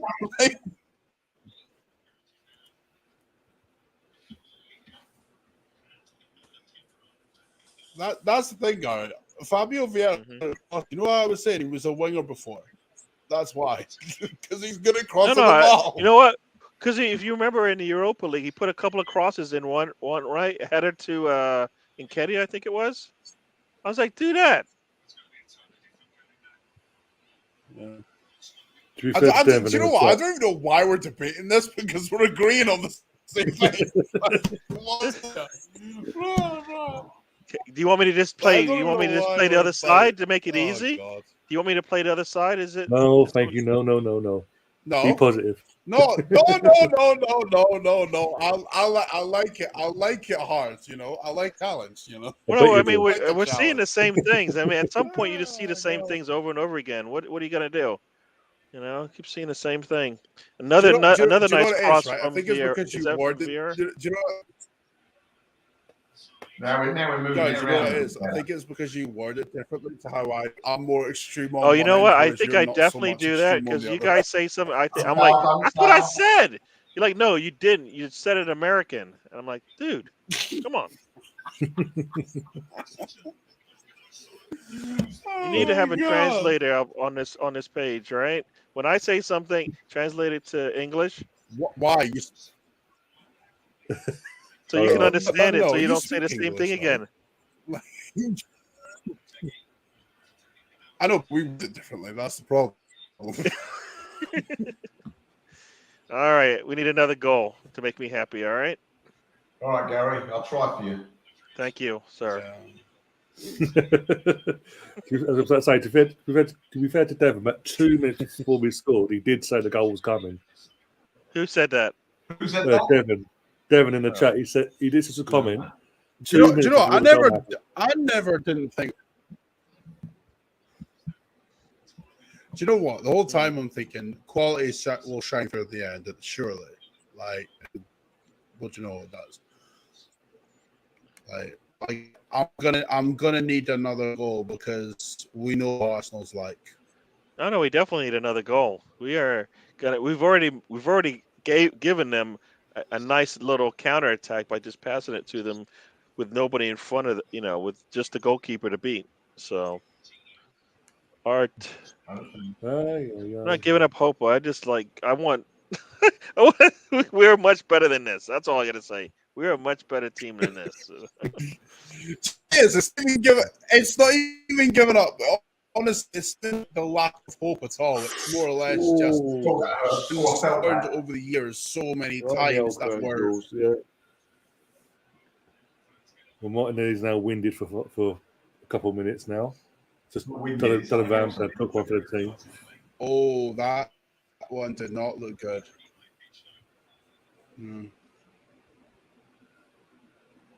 That might have hit him in the groin. Did that hit him?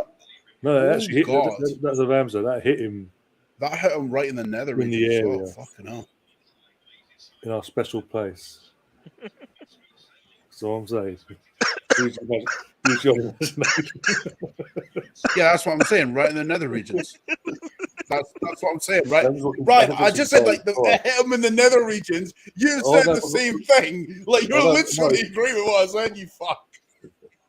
I was also engaged, choked to death. Give that man some air. Oh man. We hope you enjoy this comedy, lads, because you don't get it very often. You won't get it on any other channel, let alone on Sky. Someone get a nice pack from Martinelli. I know exactly, man. Right? We won the nice ball pack from Martinelli. Right. Oh, Gabriel's been booked. Fantastic. For me, you won the ball. Let's have a look. Didn't you look bad? You've got a lot of commentators like, he's in trouble now. I'm behind you by a little bit, but it didn't even look bad. The commentator saying, sliding in. What's he meant to do? Throw himself in the air and hope for the best? It's football. He's got to slide to make the tackle. Well, he missed the ball completely.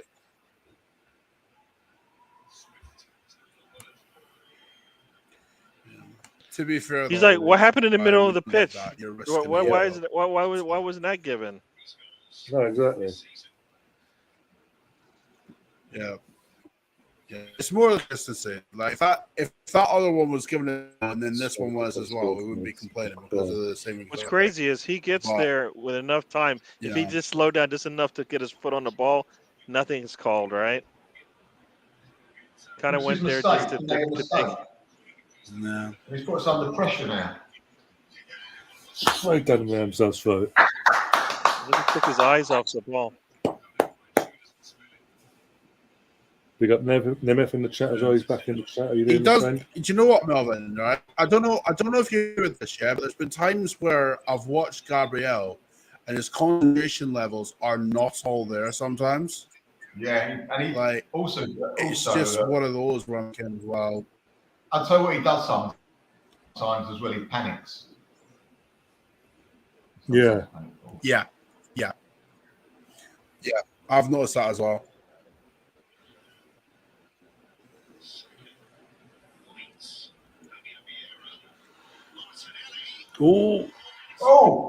Kick that did. Busted. He bottled it over the guard. Bottled it again. Try to be clever. That's what you try to do. Try being clever, Melvin. Odegaard settled it, I reckon. Should have scored. That's not a captain of Arsenal, in my opinion. I'm sorry.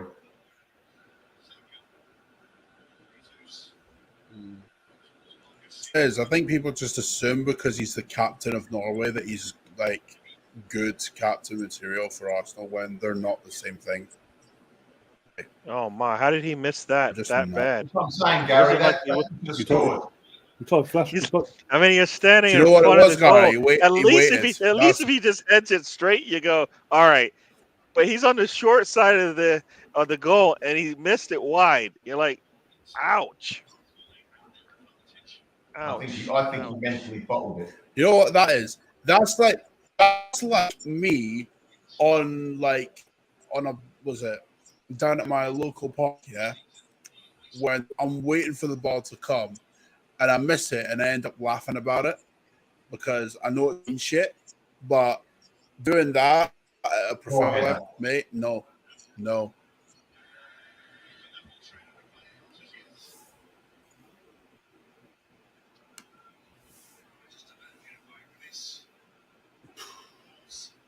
Odegaard tries to be flash.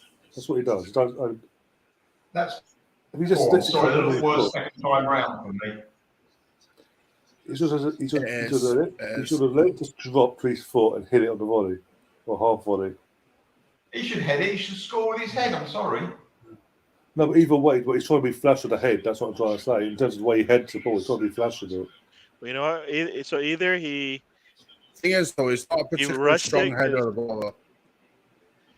I don't think he had to be a really good header of the ball to put that ball on between the post. At least do that. At least do that, right?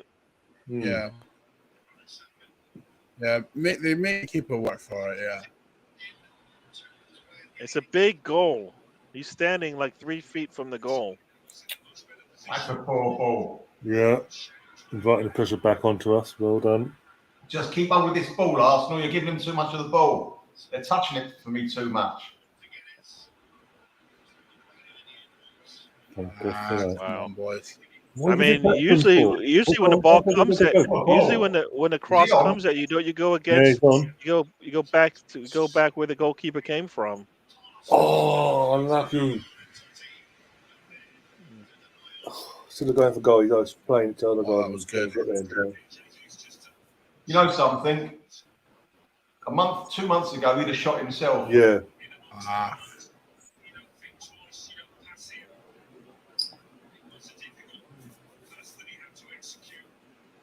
Right, ball goes over the top. Touch.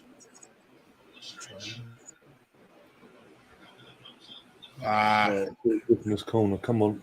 He was a bit too flashy with it. He was a bit too flat for my liking there. Who was? Jesus should have gone for the shot, but try passing it. Jesus with I've been asking him to shoot every time he gets into the box. It, you know? Get into the box. He should be looking to shoot. Yeah. Oh God, you knob.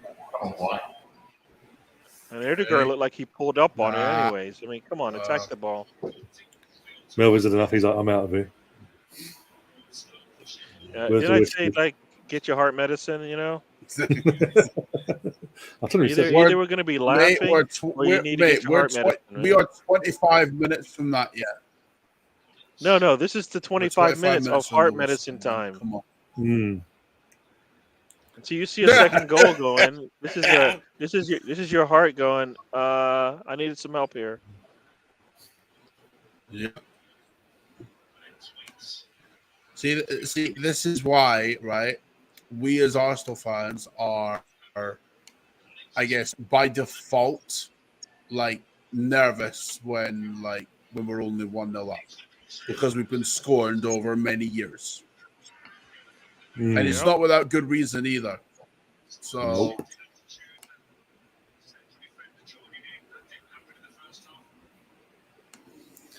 Colin in the chat, not you, Colin. Saying not many times I say A win's a win, but I'd be delighted to get back. Oh God, you're gonna pull that joke every time I'm on here, ain't you? You little shit. Maybe. Well, here comes Pedro Neto. Cheers, Gary, for that.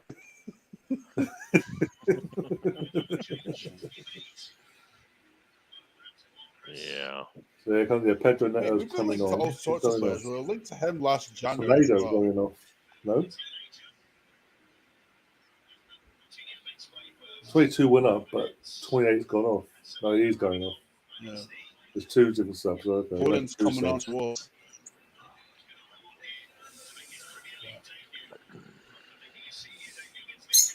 So yeah, oh sorry, Poland's just come on. And Matinho's gone off, and some other kids come on. Tomato's coming off as well. Yeah. Yeah. Lambest, Kissa, and Poland are on. Matinho and Semedo are off.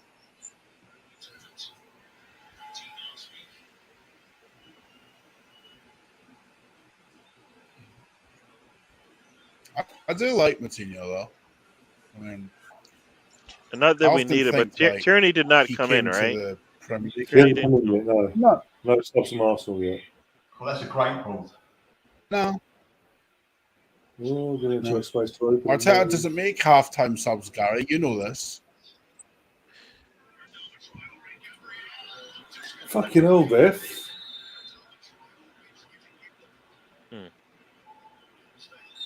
He's flattened him.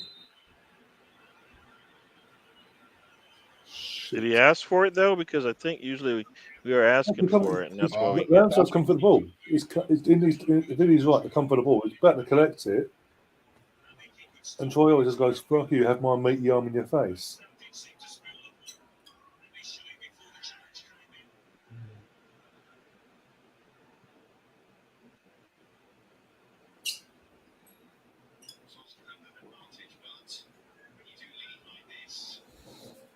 Get them fine bottles out, quick.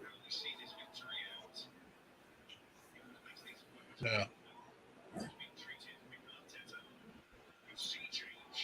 I've got to say it's weird. Since we've done that deal with Logan Paul and KSI for Prime, and they've become the hydration drink and all that, suddenly we're top of the league, guys. Mm-hmm. Does this need investigating?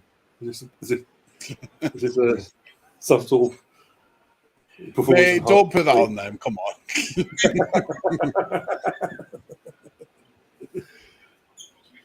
mate, if that don't put that on them, right? If there's anything that, then those things need tested, all right? So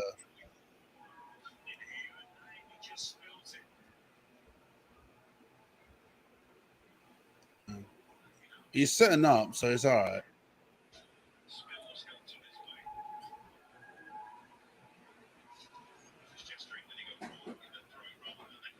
Well, Flo got whacked in the throat. I thought they're supposed to protect the goalkeeper. I don't know. Well, no, don't be silly. He's an Arsenal goalkeeper. No, I think if he would have scored and it was even money, they protect the keepers that way. I mean, he did protect the keeper. What was he supposed to do, the referee? He couldn't blow up. No, but I mean, he's not going to get to that ball. No. There's no way he's getting to that ball. He leads with his knee. His knee goes right into the chest. Well, to be fair, Traore has every right to go for that if he wanted to. So. I think that was. But if it's a foul, it's a foul, right? I don't even think they call a foul, right? They but that's if it's a foul. Yeah, but you can't call it as a foul. You can't just always say it's dangerous play because we've seen two players go for the ball and it turns out one of them gets hurt and they give a yellow for it, or a red, You might have the right to go to it, but if you're a little bit out of control. They got lucky there, Wolves, in the end. Yeah, they did. Lucky. If we had more money in that box, he would have been in trouble as a goalie.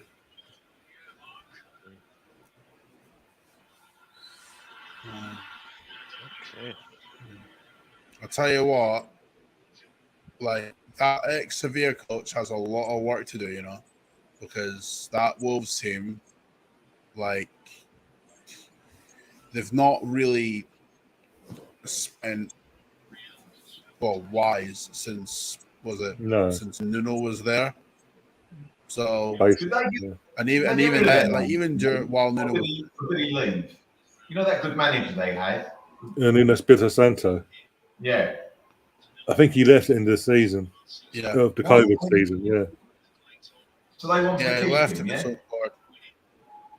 yeah? I assume they wanted to keep him, but he walks, yeah. They put him, I mean, I'm guessing he thought to himself, taking this team is will take it, like, and then he goes to Tottenham. Then he goes to Tottenham, and it's like he tries to. I guess he tried to like implement his Wolves style at Spurs, and it just didn't work. Like with header. Thing is, with Espirito Santo at Tottenham, it's never going to work because Tottenham want the big name. They think they're entitled to having a big name manager. They've done nothing great here, but still. Do you know what, mate? It's not even that. Like with Tottenham, right? What they ideally would want, at least from what I've gathered, where their fans moaning about calling time, is they just want good football, and if they win something, they win something. But in my opinion, that club, right, is never going to win like something like of note. They're not, because again, they're cursed as a club. You know, all right, let's look at it, right? The last couple of years, forget about going back in like over decades and whatnot, recent history, right? The last two managers they've appointed, Jose Mourinho and, well, that's okay, Jose, Nuno, Conte. Two of the three have resumes of winning the big trophies, and it's not working out for them at Tottenham. Why?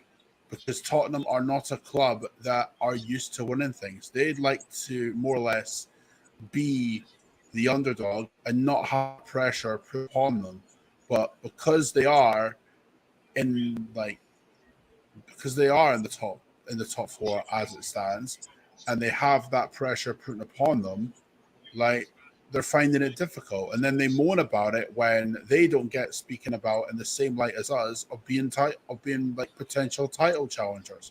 Well, you've not, outside of one season under Pochettino, Tottenham haven't been title challengers in my lifetime. Like, I've not seen them win a league title for again in my lifetime. The last trophy I seen them win was the league. They've won fuck all since. So, no, they're not in that space, and they never will be. Yes! Yes! Come on! I'd have gone with the second game. There's a goal. It's fine. Oh, that was good for Martinelli. That was good for Martinelli. Yeah. The guy, yeah, he did. Like that, Colin. Try a bit too flashy. Oh, mate. Yeah. Do you know what though? That was terrible defending for Wolves, because you see the spaces between the defenders there. Fuck. Watch what she does here. Watch, look, it's his ball. It's his ball. Yeah. Look. Yeah. I see it. Look at that.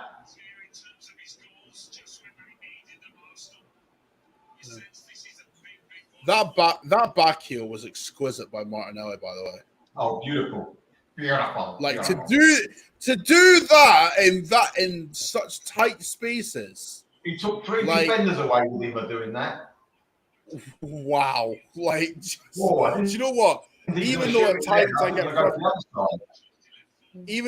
get frustrated at times with how many times Martinelli does give the ball away, when he does that, right, he creates something out of nothing. Like, that's how good he is. I've never disputed that whatsoever. There's just at times where I wish his decision making when we're in possession would be a little bit better than it is. Like, that's just the way I see it. But I'm not taking away anything from Martinelli. That was class, man.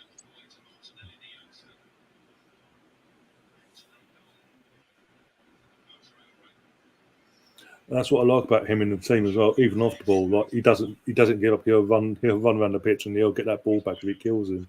Did I miss something? No. He kind of scored again. Martinelli back heel goal. You picked That was the a really- right time to go, didn't you? I did. I came back in just as I was like, something just happened because they're showing Erdegaard doing something, and I was like, ooh, ooh, ooh. Yeah, that Martinelli pass just opened up everything, didn't it? Yeah, even Colin in the chat says that. I've got to say that now because you're here. That back heel, man, outrageous. Colin in the chat, Colin outrageous. in the panel. Like, do you know what? We should have a ruling when I'm not allowed on the panel when he's in the chat. No, I'm joking. I'm joking. Relax. It's all good. Got no beef for you, bruh. It's just Gary's fault. That's all. What? I say nothing. I ain't saying nothing. Oh, defend. Well done, Gabriel. Go, Saka, go. Lovely, Gabriel. Well done. Go on, lads. Go on. But get it off. Get him. Very green, Saka. Is he injured? He hurt, rather. I'll be. John in the chat says, Merry fucking Christmas, Mikel Arteta. Saka hasn't got up. Oh, yes, he's got up. Yeah, he's up. It's all good. Go on, back off leaving our ankles alone. Go. Nice. An Odegaard hat-trick I would be find it nice. Yeah. Here's an overlap. That said, I want Jesus to score. You bastard. Yeah. Oh. He can't shoot for love or money, that Ben White, can he? Got a couple against Chelsea. Yeah. Literally like the whisker away. If he hit it cleanly, I think that would have gone in that Chelsea game. Colonel's in the chat says, I'm still worried Thing about is, Liverpool. with Chelsea, Really? do you know what? I'm not worried about Chelsea because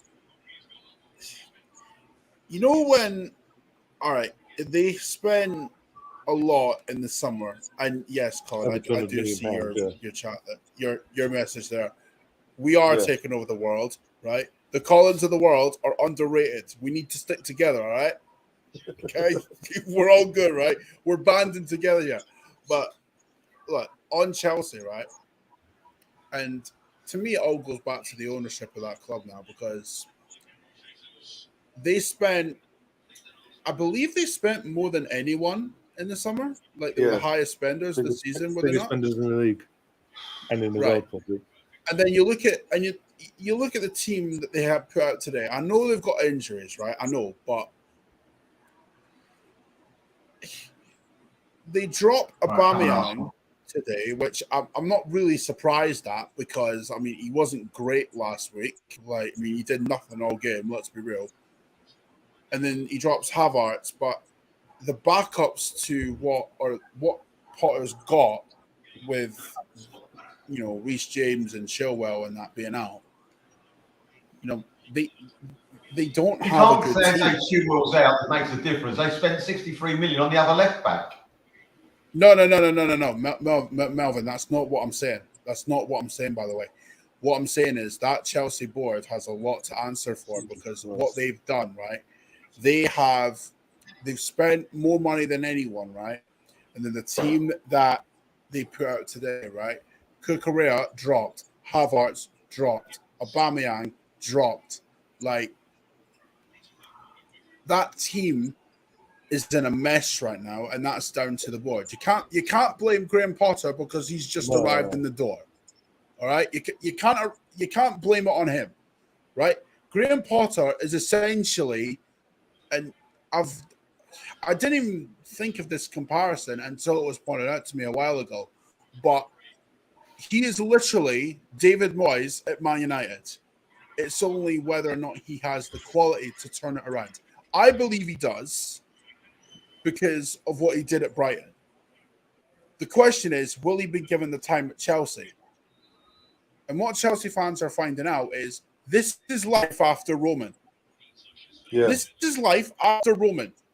You've got the owners that this was type of owners that Liverpool do with FSG. They have American owners, although granted, they're actually smart enough to have people in positions, although granted, you know, someone who was very integral to their success, Michael Edwards, left. But you had I who bought them take over the director of football position as if he knows what the fuck he's doing. I'm sorry, that's poor planning. They didn't have a plan go to this season. That much is clear because they bring in Aubameyang. You know this is true, right? Because you can just highlight it off this one bit, right? They bring in Aubameyang specifically for Thomas Tuchel, and then they sack him days later. You tell me that board has a plan? Nah. I'll say They that don't. all some of the signs are made in general. They do Right. not have a plan, bro. They don't. No, And I get Chelsea it's all fans summer. are going to have to get used to this. Every This transfer is the they reality made, of the situation. every transfer they made, sorry, Colin, every transfer they made in the summer, Sterling, even Aubameyang at the end, Koulibaly, these are all players that have peaked already over the I hill. agree. Yeah, 100%. All peak. Yeah. Yeah. And also, you can also tell that they don't have a plan by this one little notion, right? When Ronaldo wanted to leave, who was the first club that was linked to him? Chelsea. Why is that? Because that board are seeking names rather than people who will benefit the team overall. Yeah. That's it. That's why I'm not scared of Chelsea. Because that board haven't got. As far as Liverpool go, look, okay, they beat Southampton today. They beat Southampton today, but let's be honest. Southampton are probably one of the worst teams in this fucking league. Let's be honest. They're not exactly pulling up trees, are they? No. So, no. Liverpool haven't shown me anything to make me think I'll put them in my top four. No. The way I see the top four right now, even though Man United lost to Villa last week, I'd probably put Man United ahead of Tottenham, to be honest, because at least Manchester United have something. Like, when Man United play good, you know, because they don't have Ronaldo on the team.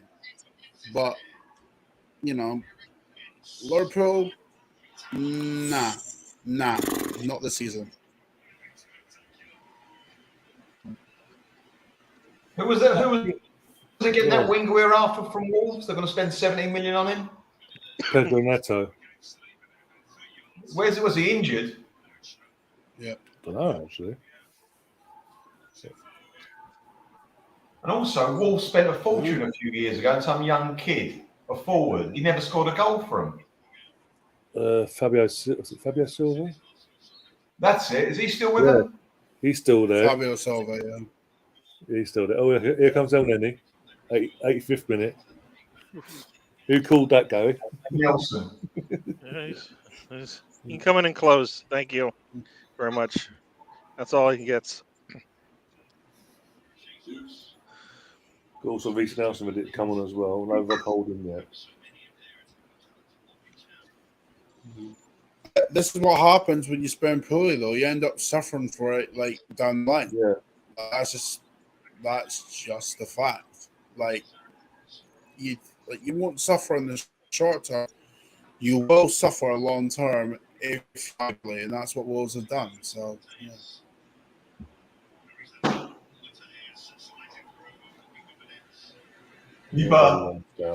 Banana down.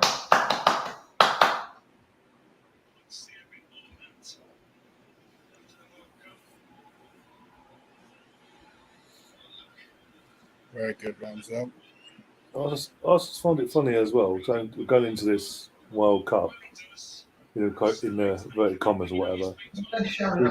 England's number one conceded 3 goals today. The number two and number 3 goalie for England have both had clean sheets. That's what. Help me out here. Yes, he performed well in the last World Cup and in the Euros. I mean, he hasn't. I guess the way of putting it, Ryan, right, is that Pickford does well for England. That's the like that Pickford does do well for England. It's just for Everton, he's in utter shambles. Like, and part of that is due to the style of the managers that they've appointed, but also because Gareth Southgate such defensive football. Like, I don't know how you guys put up with it, to be honest, because you've got talent there to play attacking football. Like, you just do. Like, I don't buy this excuse of offense is weak and this and that. Well, the best defense is good offense, and you've got a very good offense. No mistake about it, bro. As a Scotland fan, I'm jealous of the amount of attacking talent you've got, right? So don't tell me that England can't push teams, because they can. They just choose not to. Oh, Chizenko, I thought we were going to do that. Well, when you claim form is one of the criteria for picking players, and then Tony has got 8 goals going into the last game before the World Cup, finishes with 10. Yeah, and he's not part of your squad. What are you looking for in a forward? I guess No, he basically plus wants someone. Rashford got in the team, mate, and he's fucking dreadful. No, but I mean, he wants what he wants in his attackers is in terms of strikers. He doesn't want strikers that are going to put pressure on Kane. Yeah. Put pressure on who? On Kane. And that makes absolutely no sense. So you don't want to have one of the best teams in the league. Sorry, in the World Cup, because you're going to hold back players that can give you something different, right? Look, and you need that in the World Cup. Yeah, holding back players, by the way, who perform poorly for their country. In Harry Kane. When was the last time Harry Kane had a genuine good performance for his country? In the entire Euros, nothing. Yeah. If you're saying you think you're... Do you know what's even worse? Harry Maguire on that team has done fuck all for United. Like, that's the thing, because, Harry Maguire getting picked. I'm sorry, but that's everything that's wrong with England right there. Because, he's not even played... He's really played for Man United this season, and he's getting picked for England. Like, what the fuck? Here comes Saka coming off for Ben White didn't play. White didn't play for Arsenal, bro. Legit. Saka's coming off. Saka's going off. Fabio's going off, and Martinelli. And on come El Neni. No, when he talks form, you guys, I figured it out. You guys are thinking you mean in the league. He actually means for the England team. That's the only thing that makes any sense. It doesn't matter what you're doing in the league, right? It's like that. So, and the only way to get experience is if you get on the team, but you can't because you don't have any your performances haven't been consistent. So it's a catch-22 if you've never played for England.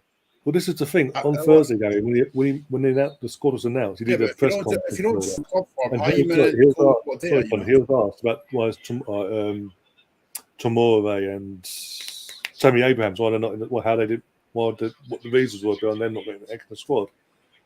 Tammy Abrahams and Tomori didn't really get around to it. Tammy Abrahams basically said he's not scoring goals for Roma. He's not in form. It's not like he's got a few weeks to get himself into match fitness form and all that. He's round the corner. But he's picking Harry Maguire, who hasn't been playing. He's not even playing for. Oh, look at that turn! Yeah, Contradictions, it makes no sense, and you're basically just lying to us. Well, they want to give them a goal here. Yeah. You're just lying to us, all right? Because you're not picking it based on anything that makes any sense to anybody. Make it make sense, as some people say. No. But this is why you shouldn't. Honestly, guys, this is why you shouldn't trust managers on what they say in press conferences, because what they'll I do go is by they'll their give the actions. That's politically why. correct answer. Yeah, look instead at their of, actions. The actions tell you exactly what is up and how they actually manage and how they actually manage and all that kind of stuff. You know, how with their footballing style based on what you see on the pitch, right? I mean, yeah. In fact, was it? Because when England played us in the Euros, yeah, they played defensive football against us, bro. Yes. And we're not. We're not an overly attacking team. We're not. Like, I mean, I've watched us under Steve Clark plenty of times to know that we're not an attacking. We don't attack as much as other teams, right? So play defensive football against us, kind of a joke. Let's be real. if that's your strength, then yes. But if your strength, that's not your strength, right? I mean, you play to your strengths usually. You know, like you said, No. offense is the best defense sometimes. Hold on to the ball and put pressure on their defense, and then they will have to back up. So I don't know. I always say it should be easy. It should be pretty clear as to what to do. You know, not playing. You don't even have your best players out there. So what do you expect? We're literally seconds away from the final whistle, by the way. 15 seconds left of injury time. Yep, I got about him. Plus, if I'm in Tony 50 seconds left. he's pushing Harry Kane. Overall, that's better for morale.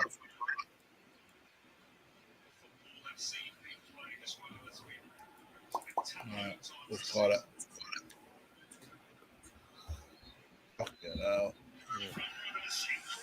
And we win. Not yet. Not over here. Bang. Come on, go. Catch up Over here. Come on, get over here. Not over here. We're still going. Still got a goal kick coming. So Join us. There we go. you got, you guys are slow feeding us the stream here. Oh, it's our fault, of course it is. Yeah, it is your fault. Yeah, Maybe gotta be a little bit faster, man. Right, maybe guys, those old modern writers, you know. All right, it's a win. Arsenal wins. Oh They cut it. All I wanted to do was cut There into we go. the city goal difference, and we did that today. So there you go. And we extended our lead on them by 5 goals, so even better. Hey, we're 5 points clear. What more can we ask, man? And you know what? I think somebody was saying that Right. on Boxing Day, City doesn't play, so we could be 8 points ahead of them if we do what we're supposed to do on Boxing Day before they even kick a ball. Yay. I wouldn't even say we're at our best today. You know, I really don't. I really wouldn't. No, You don't. Like, You don't think we were at our best? You have to. You don't think? No. No, we were. What do you mean you don't think? It's You're pretty wrong. clear. I'm buzzing. We got. No. Look.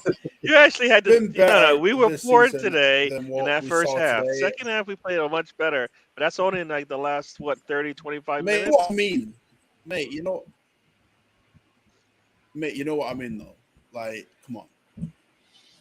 Well, you know what they're Don't gonna give me say. shit. You know what? A lot of people are gonna say that. You know what? We have we've hit our ceiling, right? That's what everybody's been saying. This is our ceiling. 37 points out of Mate, possible. What is it? Mate, Out of a possible well, we lost one game. 42. 41. So, What was it? 42. Right, We've so got. we've drawn twice. And We hit our ceiling. We can't get any better. Even though Right. I think we are not playing. We didn't play good today. We'll take it. I mean, this is the worst team in the league, right? Good with a team. Yeah. I've been hearing Arsenal 3 more points and we're safe. Yay, Melvin! Yay, positive. We're safe almost. A full-time song. Melvin, you sing? I said with 3 more points, we're safe. Yeah, that's all we're here for. We just want to make sure we get some more Premier League football, and we move on. Yeah. Put our feet up. We just stop. You know what? Right, for all the talk that they get, right, and how they're superior, realistically, we've only scored 4 less goals than that. No, in terms of goal difference, like I'm not talking like he doesn't take his kid off for anyone. That'd be very special. I see Melvin's people in the crowd, though. I see your people in the crowd, though. They're showing your people in the crowd. I saw them. It's like 3 of them out there. Don't make a video up, man. I can make it happen. Technically, still. Oh dear! It's just how people in the chat want to see a naked Melvin again. Oh dear, that was hard work. No, Russ, I can't. Sorry. I mean, if you don't want to do it live, I can still make it happen, Melvin. So technically. So if we win the league, right? Is Melvin gonna get his kit off then? Like, is that what we're doing? Come on the podcast. More chance, I'd say. in the old together birthday shoot. Right, I'm going to make a few phone calls now. Phone up my pals, see what they say. Sit there as what they think. See what they all think. Oh, all right, see you, Melvin. See you. Lovely. See you, boys. Last game before Boxing Day. Let's go. Oh! Yeah.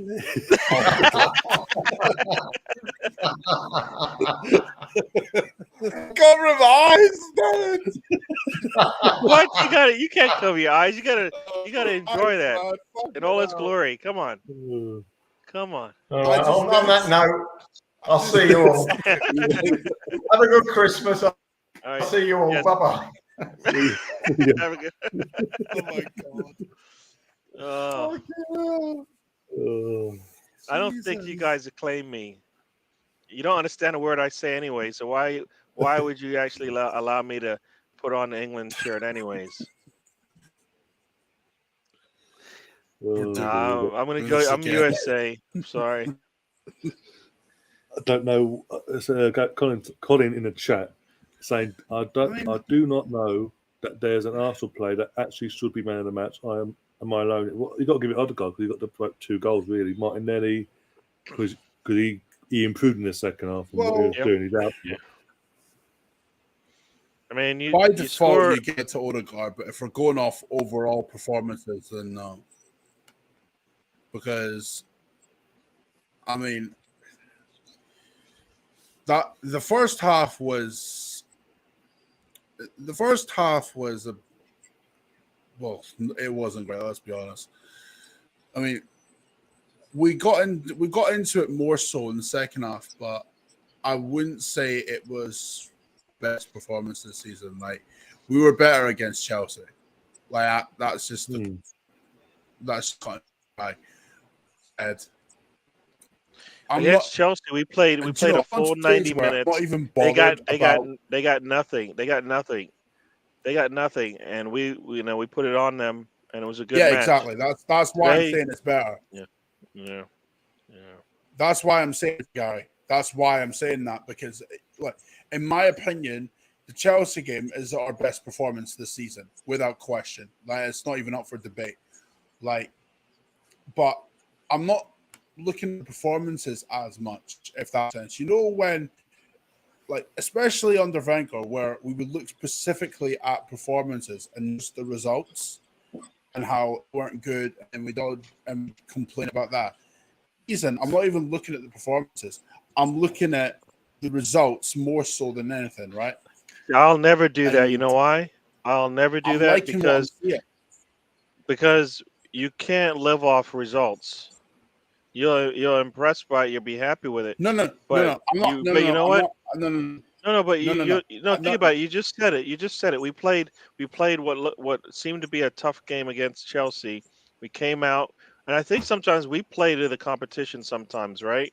We play down to them or we play up to them, right? Depending on the situation. That's a sign of a young team, right? Because today we should dominate them, right? You watch some of our games that we play like against. Think about it. You played against Liverpool and we play against all these teams, much better squads, and we looked in our element there, right? We played much better. Today, yes, they play a different style, but we have to have an answer for that. It's not going to be the first time or the last time we see somebody come out and do this, right? They do that. Teams do try to do this to City all the time, and he's coming from a City squad that has got used to this. The key, I think, like anything else, is you have to be a lot cleaner with the ball at your feet. We're really, really poor passing. I don't know what our accuracy was, but we just gave away the ball too easy sometimes under barely any pressure, right? Yeah, we did not want the ball. Yeah. We did not want the ball. I mean that's the way I see it, right? The thing is, when I say I'm looking more at the results than anything else, right? I'm not saying performances aren't important because of course they are. Like that should be up to everyone. But like beforehand, I would focus solely on the performances under past managers where all right. If I'm not able to watch a game, right, and I just see the result, like I wouldn't have any doubts we could perform well, if that makes sense. Whereas under previous managers, I'm like, I have to see the game because if I don't, like I know how we're gonna come out because we'd often start slow under previous managers. Whereas this season, like we've started slow at times, but the majority of it we've been like the aggressive games more often than not. That to me is the biggest change because there's not many times where you'd say Arsenal are aggressors in most games that they play throughout the seasons. Normally we start slow and then it takes us to go a goal behind before we actually start fucking playing. This season it's not like that. And you know what? That to me is more satisfying than mostly. That's the performance of the squad though. Performing better mentally and physically on the pitch. That's what I'm saying, though. No, but think about it. No. That's what I'm saying, though. That's why you said results. Now, you know what results look like? Remember when we under Unai Emery, we won whatever 20 matches unbeaten or whatever? Nobody thought that was sustainable, that we'd be able to continue that going forward, and we didn't, right? Because the performance wasn't there, all right? The results were there. Everybody was enjoying the results, but it wasn't sustainable. It wasn't something you can live on. So I think we're saying the same thing, but you're saying it wrong. I think that's what's happening. I'm saying it right. You're saying it wrong, but we're saying the same thing. No, that's not. No. Again, like you just said performance. I don't even know why we're arguing. You said results. What? I don't know why you are. No. Listen, see when I say results, I don't know why we're arguing either, Ryan. I've lost track of what we're even arguing about. I'm just sitting here saying like I'm enjoying the game at the minute, and even if I miss a game here and there, which by the way is what I am actually saying, guys. It's like if I miss games and I just see the result, I'm like I don't have to like go on to my social media and go, did we play well or need I ask like I did under Emery? No, because I know exactly what's going to happen. I know we're going to play well because I don't question it anymore. That's the point. I don't question it. Like that's the biggest thing for me because even under Wenger to a degree, right? Even though if you miss games here or there and you didn't see the performance and this and that, you'd always go on your socials and as like the general fan base, how did we play? Need I ask? Under Emery, you go, how did we play? Need I ask? Under Arteta, you don't do that because you know what you're going to get. You're going to get a consistent performance. If it's like not like 100 and it's not pretty at times, like you accept that sometimes you have to do that because that's what title challenging teams over the years have done. Chelsea have done that, City as well. They've done that throughout the years. United have done that throughout the years as well. Every title challenging team goes through blips. It's how you manage that blip. And so far, Arteta has managed that blip brilliantly. And to be honest, I don't even think our real blip has happened yet. So when that does happen, because it will happen. It's inevitable because, again, just go through blips. It's how he manages it. And me personally, I think he'll do just fine. Do we need strengthening? Of course we do. But naturally, every team does. So it is what it is. Vays in the chat says Uncle Artie is doing just fine, Guinness. By the way, don't you dare call Arteta Uncle Artie ever again. That's his uncle, man. That's his uncle. Oh my Back in the days when we all wanted him out, his nephew was all backing him. Still backing him. So that's why he's Uncle Artie to Ray. To be fair, I'm sure maybe all right. Do you know what? I'd like to ask Ray this, right? Is there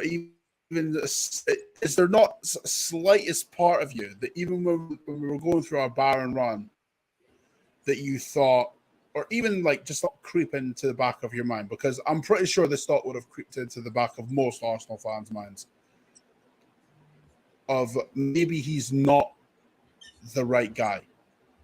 Because I can admit that thought crossed my head multiple times during that season. And I feel like if any Arsenal fan didn't have like that thought cross their mind, you have to be the most loyal Arsenal fan on the planet or being 100% with yourself. That was maybe his family, man. That's maybe he is the most loyal Arsenal fan on the planet. I don't know. If he stuck with him during that, then fair play, man. Fair play. But I just feel like that thought. I just feel that thought is like had to be in the minds of most Arsenal fans because I know it was in my head several times. I'm not even saying Ray's lying. I'm not even saying that. Like, if he didn't waver, then fair enough. But it would have been hard to not kind of lose focus with or just lose your head with that run because they might have lost to some shit teams that. So.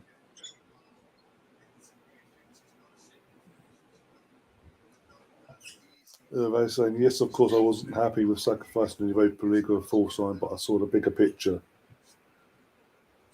I know about that. Yeah. Fair play, man. Fair play. Yeah. Sky gave Odegaard the Player of the Match award. Gave who? Odegaard. Okay, yeah. Well, I think, as Colin said earlier, by default, because obviously he's the one that scored the 2 goals. Even though Martinelli was involved in that. See, in previous seasons, we'd have lost that. We would have. Yep. We've been saying that for we've been saying that for a while now, right? It's not just like the last 14 games. I know. It feels like even last season we were seeing that in some of these situations we would have it's the last 14 years, man. The only reason why we failed last season, I think, is because of depth. It wasn't because we didn't have, because we saw how this team was going to play. We played against City, we played against Liverpool. We saw what he was trying to do, He just didn't have the numbers. And once the numbers were gone, he didn't have an answer. He should have had an answer, but he didn't, and we struggled, right? So, kind of feel like he just needs the numbers. Give him some more players.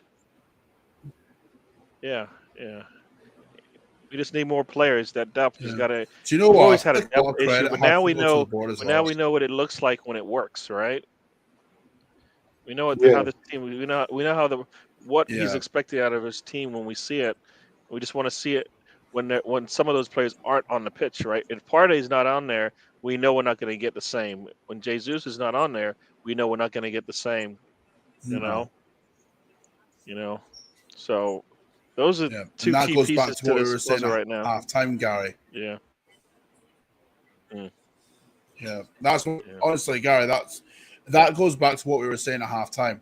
When we need to buy a midfielder, we need to buy a backup striker, because those are two key positions on the pitch that need filling if you're going to challenge for the league.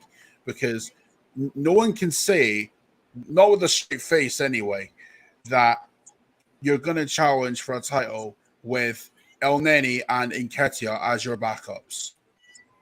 And I wouldn't even class Lokonga as backup to Partey, because I've seen Lokonga play a few times in the Europa League this season, and I swear to God, no idea what natural position is. Yeah.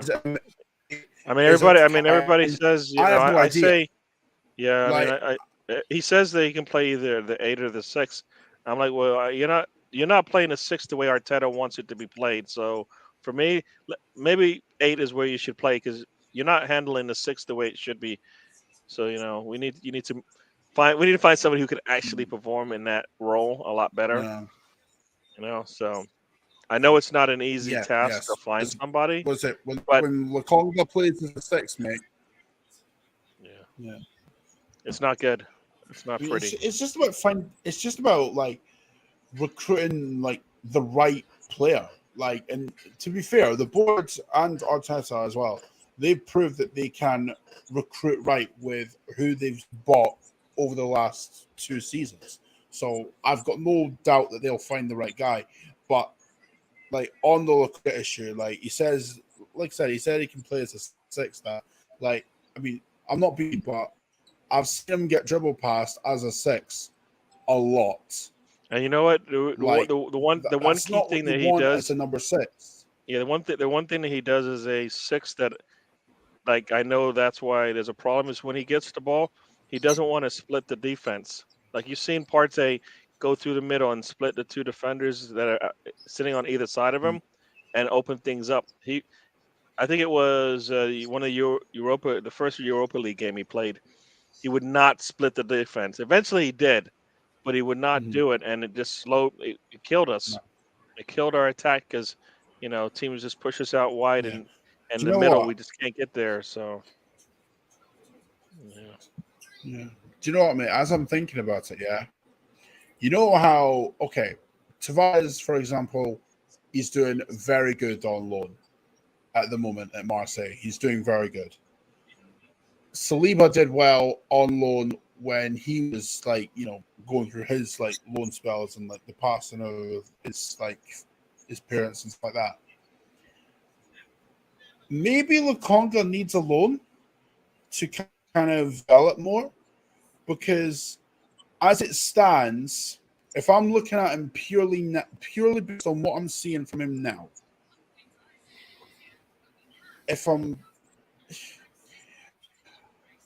right now, he would not be in a position where he could break into the first team for Arsenal consistently the way he's playing now.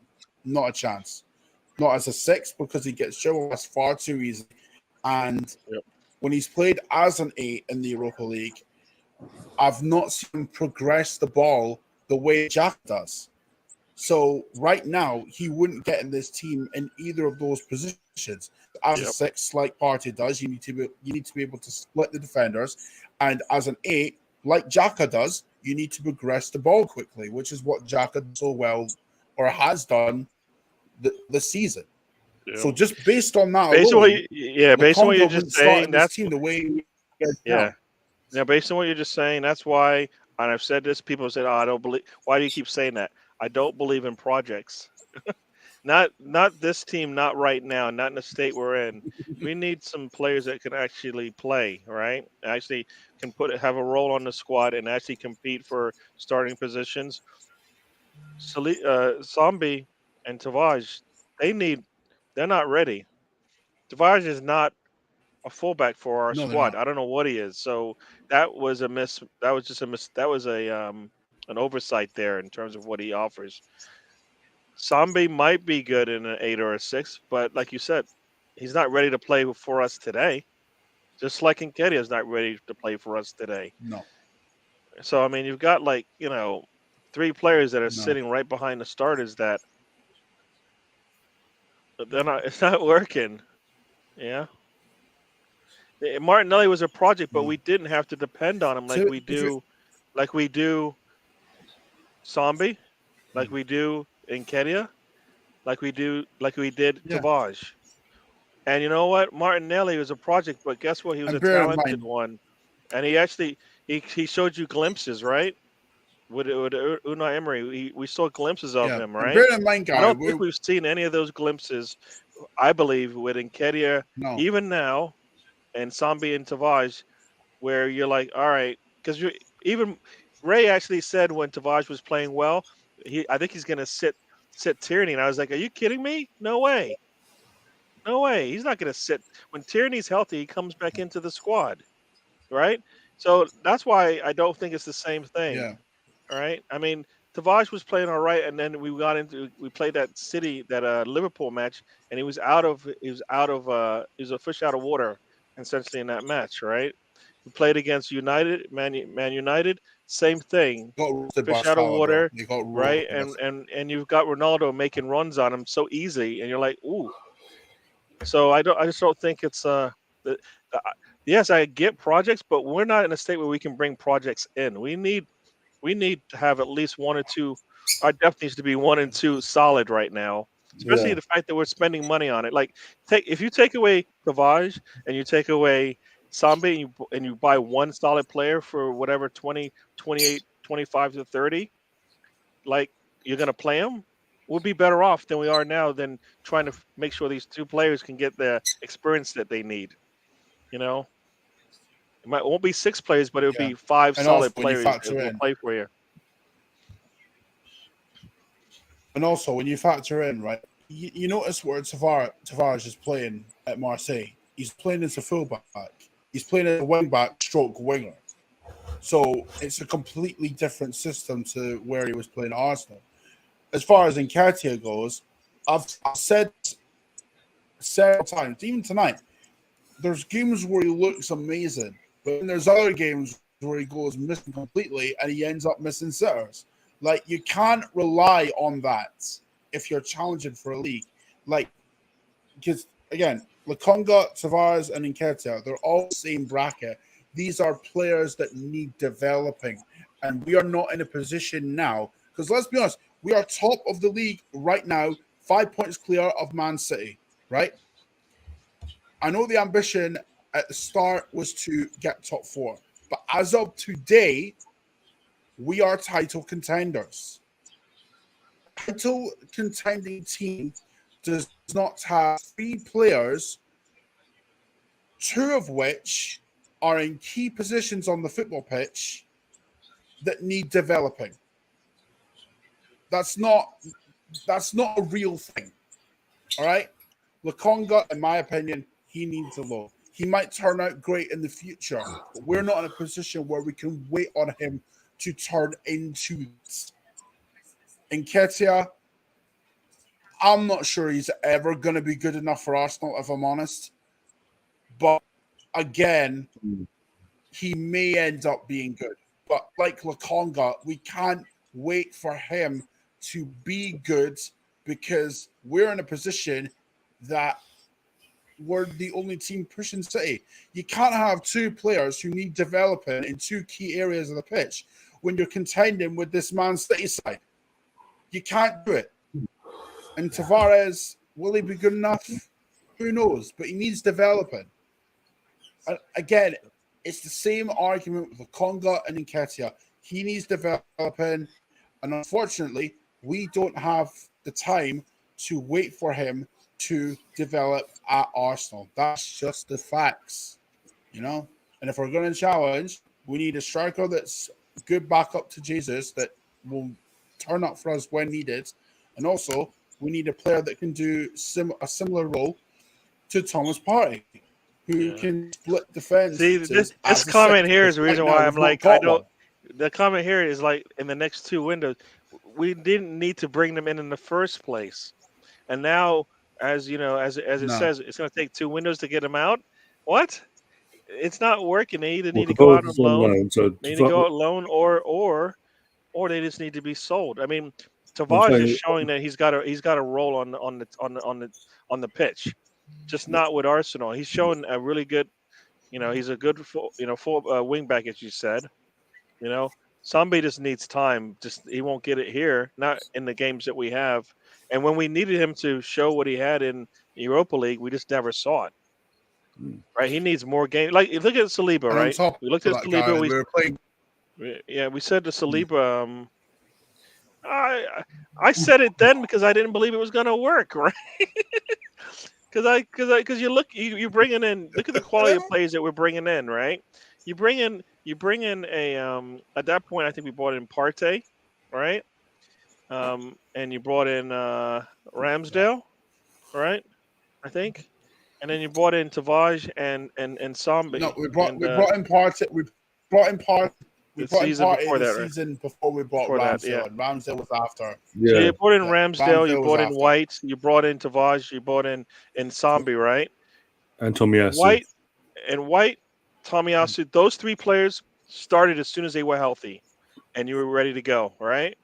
As soon as Arteta was ready, he was so confident in those 3 players, they played, right? Tavares and Sambi needed time, which I didn't think we had because their positions they were playing, that we knew they were going to be used because Partey hadn't shown the consistency on the pitch with his health, right? We knew that. So Sambi was going to play, definitely, no problem about it.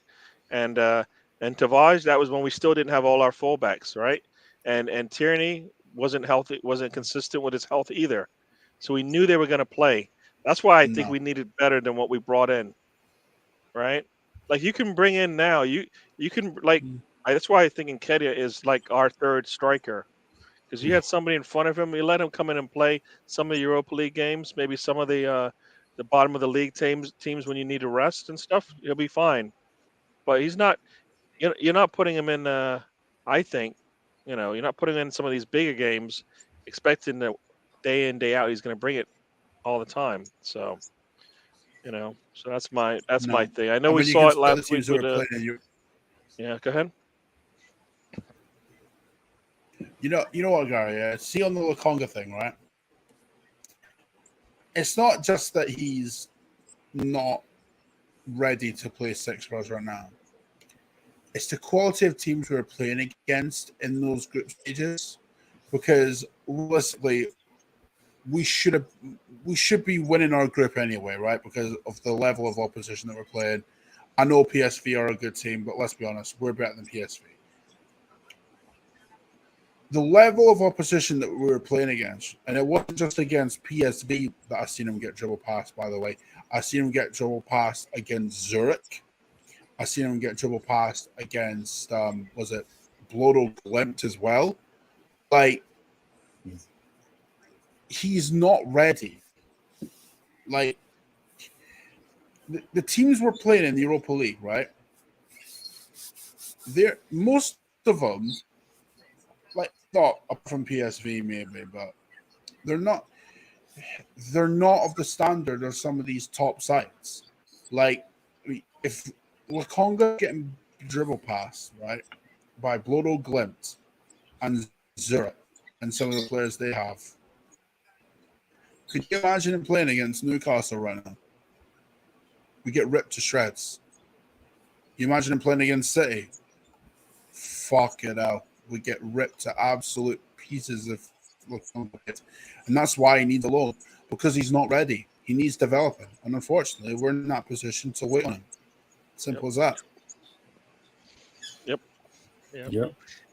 And I don't have the answers to the players that need to bring in, but I know what the traits of those players are based on where we are. So names don't make a difference. It's like you bring in a young player like that. Like you said, it's going to take them time to get acclimated to the position. We didn't have the time. So yeah, and we saw that multiple times. So. And if Saliba, came in with better qualifications, with a better CV, and you sat him and you said, you know what, he needs a year or two on a loan, then Tavage and Sambi are in the same. They're further behind than Saliba is, right? If you thought Saliba, who was the better player of the two that came out with him and Fofana, and you thought it's better for him to go on a loan, then definitely Tavage and Sambi going alone. Yeah, I'm gonna go anyways. I can stop rambling here because Colin keeps talking to me anyways.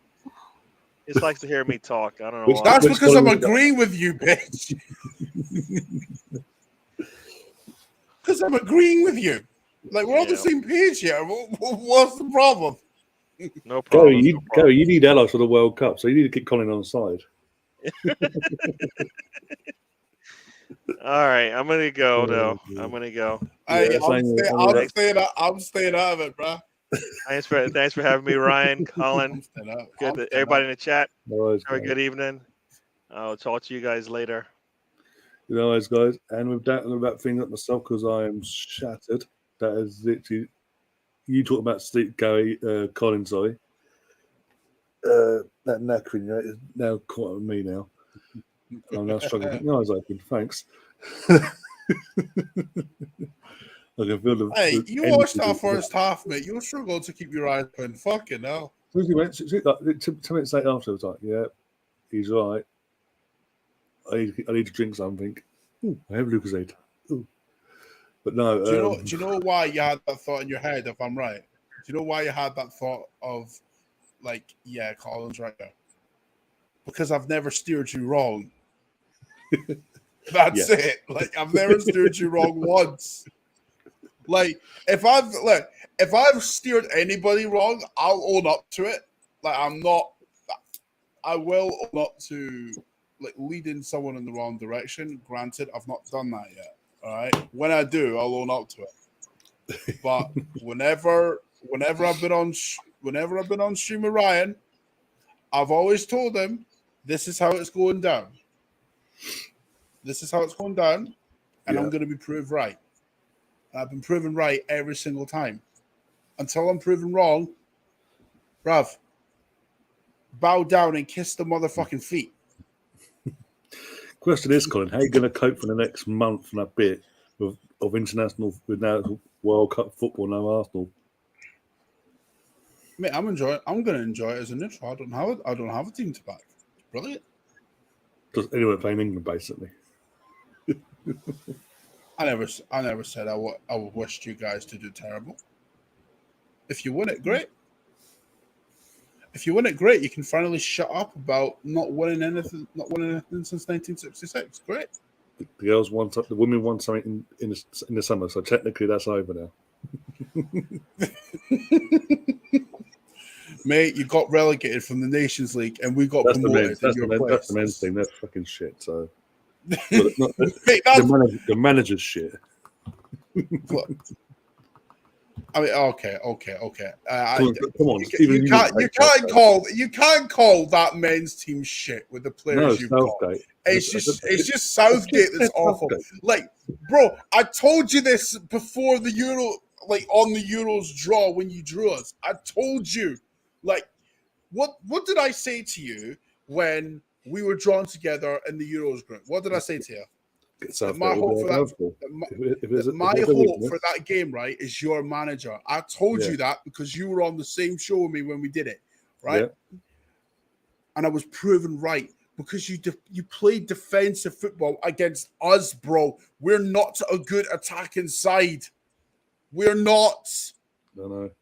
Like, I can say that openly as a Scotland fan, bro.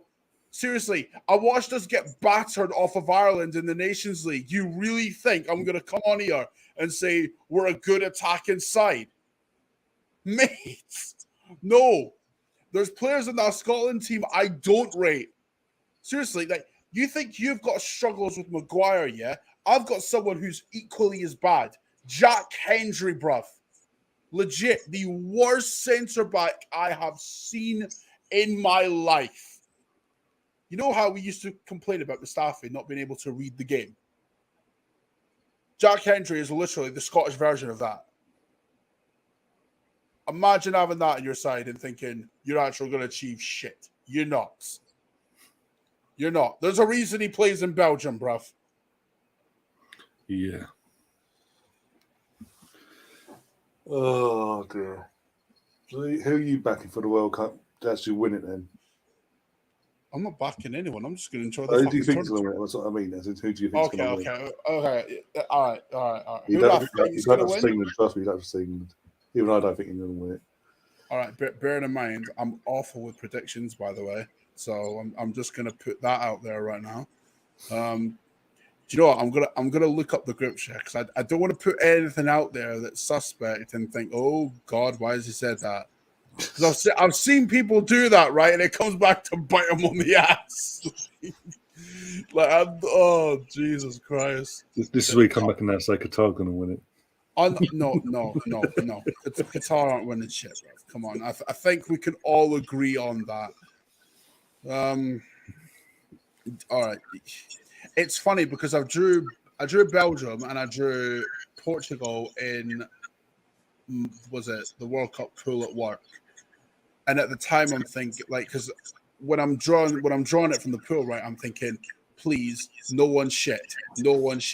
At first I'm happy I got Belgium and Portugal, but then I'm thinking an aging Ronaldo, an overrated Belgium side, crap. Like. I mean, I shoot the messenger. Carlo, I don't have to support shit. All right, don't tell me who I have to support because, bruv, I'll rebel against that train of thought without even looking at it. I mean, France are one of the favourites, surely, with the amount of depth they've got. We're defending champions as well. Saliba's in the team. We've got the depth they've got is crazy. Yeah.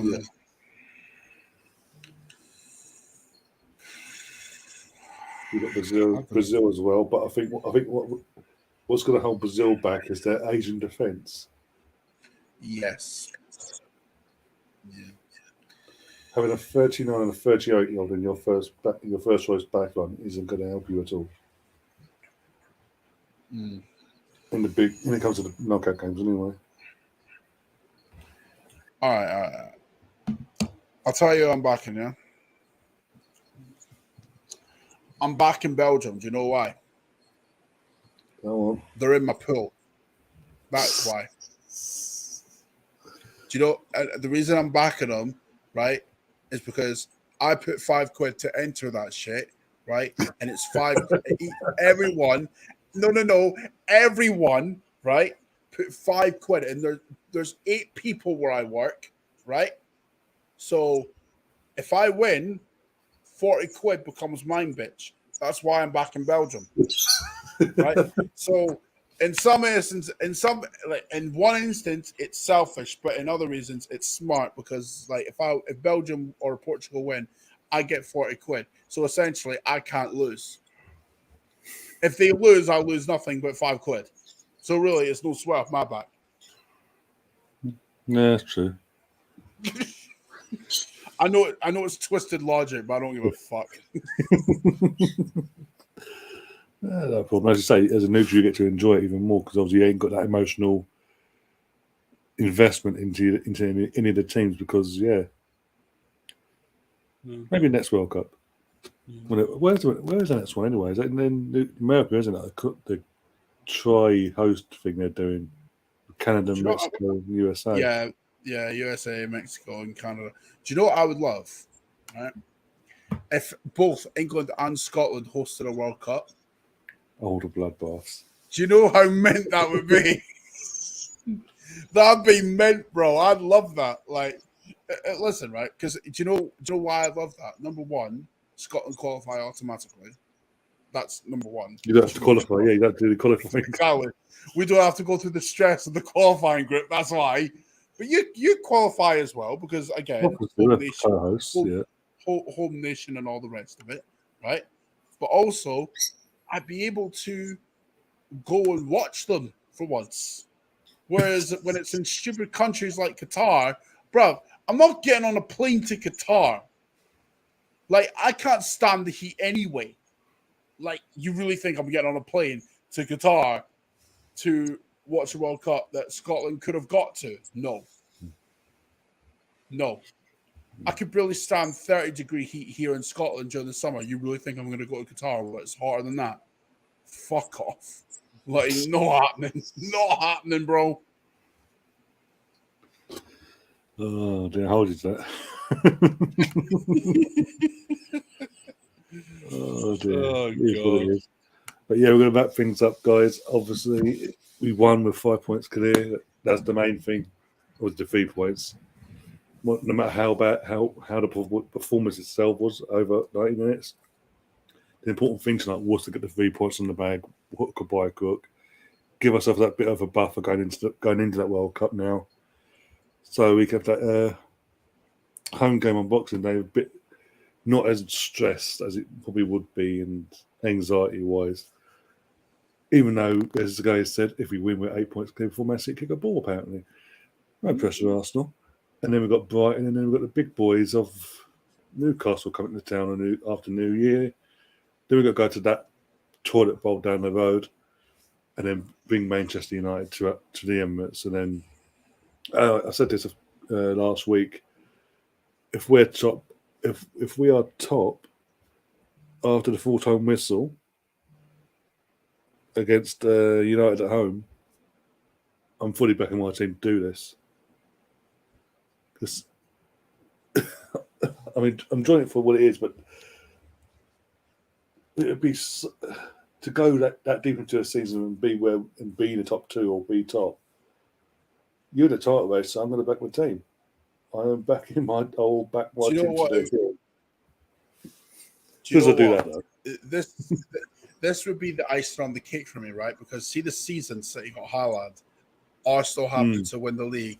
It's the biggest fuck you to everyone. And I'd love that. Like, bro, that'd be mint, bro. I mean, obviously, okay. The media will have a complete meltdown. Gary Neville will die. Bruv, see if Arsenal win the league, I'm going to be unbearable. Best believe I won't shut up. I won't shut up, bro. Like, you'd be like, oh, could you shut up? No, we won the league. Fuck off. No, I'll literally I'll be on the phone to you. Conor, we've won the league. Do you fancy going on 24/7 for the entire summer? Do you know what? I would love to, but I'd have to end up going to work. But actually, no. There's an upside to that, right? Because see, the morning after we win the league, that's if we do. By the way, I'm not saying we will, but if we do, right? I'll stroll into work that Monday morning, right? And oh my God, I'll be strutting up there like doing the fucking Vince McMahon walk and all the rest of it. And I'll be like, what you saying now, huh? What you saying now? Oh, that's right. Nothing. We won the league. You didn't. Have that, you bitch. I wonder what you can say to your dad. Being his Man United his connections. What do you think I'd do? Actually, that's a question. What do you think I would do, right? I'll tell you what I will do if we do it, but what do you think I'll do? The second the full-time whistle goes and we're confirmed champions, you'll have your phone out, you'll call him, and you'll be giving him dog's abuse until he hangs up. See, I'm a bit more vindictive than that. Right? See, normally I would phone him if we... Right, so okay, there's a difference. If we finish above him and we don't win the league, then I'll phone him. If we win the league, I'm getting the train to my folks' house. God. I'm strutting up to the door. all in like a flashy suit and all the rest of it, with a nice watch and a ring and all the rest of it, and with my hair done up and everything else. And I'll be like, pay me my money, please. Actually, no. That's the brother. That's my brother. I've got to. Actually, that's funny. See if. All right, I've got this bet with my brother, right? That for like 10 quid that we will win the league before United will. Imagine if he pays me that at the end of the season. Ooh. And they get you over to football. Oi. Hey, all right. See you when we win the league, right? This is what we're going to do, right? Don't bookmark it for a date or anything like that because we don't know if it will happen. But if we win the league, right, what we need to do, we need to set up a special stream right now. We need to set up a special stream, just me and you, of me gloating for however long. I'll just be here for an hour, basically. Pretty much. And please invite every single fan that hates my guts. Please invite them all, because I'll be drinking in their tears, bruv. I'll be drinking in their tears, and I will love it. In fact, I'll tell you what to do. Actually, would he do it? Well, he's been on my channel before. I mean, would inviting my brother to stream, right, be cruel punishment or just cause? I'll get popcorn. I'll get the popcorn and beers. I'll be able. The thing is, I don't know if he'll do it. He'll be like, nah, you're just gonna gloat. So whatever. You must suffer. Like we had to suffer. Actually, okay. Maybe we go the full Emperor Palpatine route. Give in to your anger. Join the dark side. Oh my god. Bruv, look, guys, if you thought this was me overconfident, if we win the league, look, yo, this is nothing. This is just the not even the interior, just like the exterior of it. This is like Emperor Palpatine's like coat above me.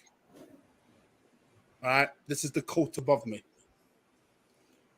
We win the league, that coat's coming off.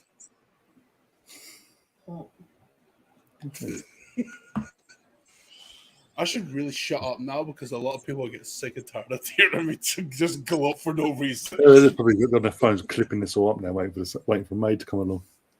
Hey, let him do it. Let him do it. I don't give a fuck. Oh, I don't give a fuck. Come on for them tomorrow against Man United. Come on for them. Anyway, as I say, we'll wrap things up. Thanks for obviously Colin, Gary, and Melvin joining the stream, and everyone else in the chat as well. Thanks to you all. We're doing a podcast either tomorrow or Monday. I'll update you guys in the morning on that one. Basically, going over this and looking forward to a month's time. Basically, it'll be a fucking long month. We will be touching on the World Cup, but in a way where we don't actually give any credence to the host nation, basically. That non-existent. Yeah, England games, any big games, cool. The final and all that. Other than that, they're not the actual host aren't going to get any mention, this, that, and the other. Apart from that, we'll keep doing Arsenal content as well throughout the World Cup as well, along with other bits and pieces. And then we're back on Boxing Day. Yay! For West Ham. And going by West Ham season, another easy 3 points. Thank you very much. Just saying. Don't say easy 3 points. That's the kiss of death. Well, I'll unkiss it. You know what I mean. Anyway, I'm getting tired. Charlotte's probably cooking you right now for saying that, you know. Yeah, probably, but yeah. I've not even checked because I don't want to, like, but like yourself, I'm enjoying the moment. Don't like it. the rival fans and they don't like it. Tough. Yeah. Bite me. Cry, bitch, cry. But until then, guys, we'll see you on the other side. And as always, up the Arsenal. Come on.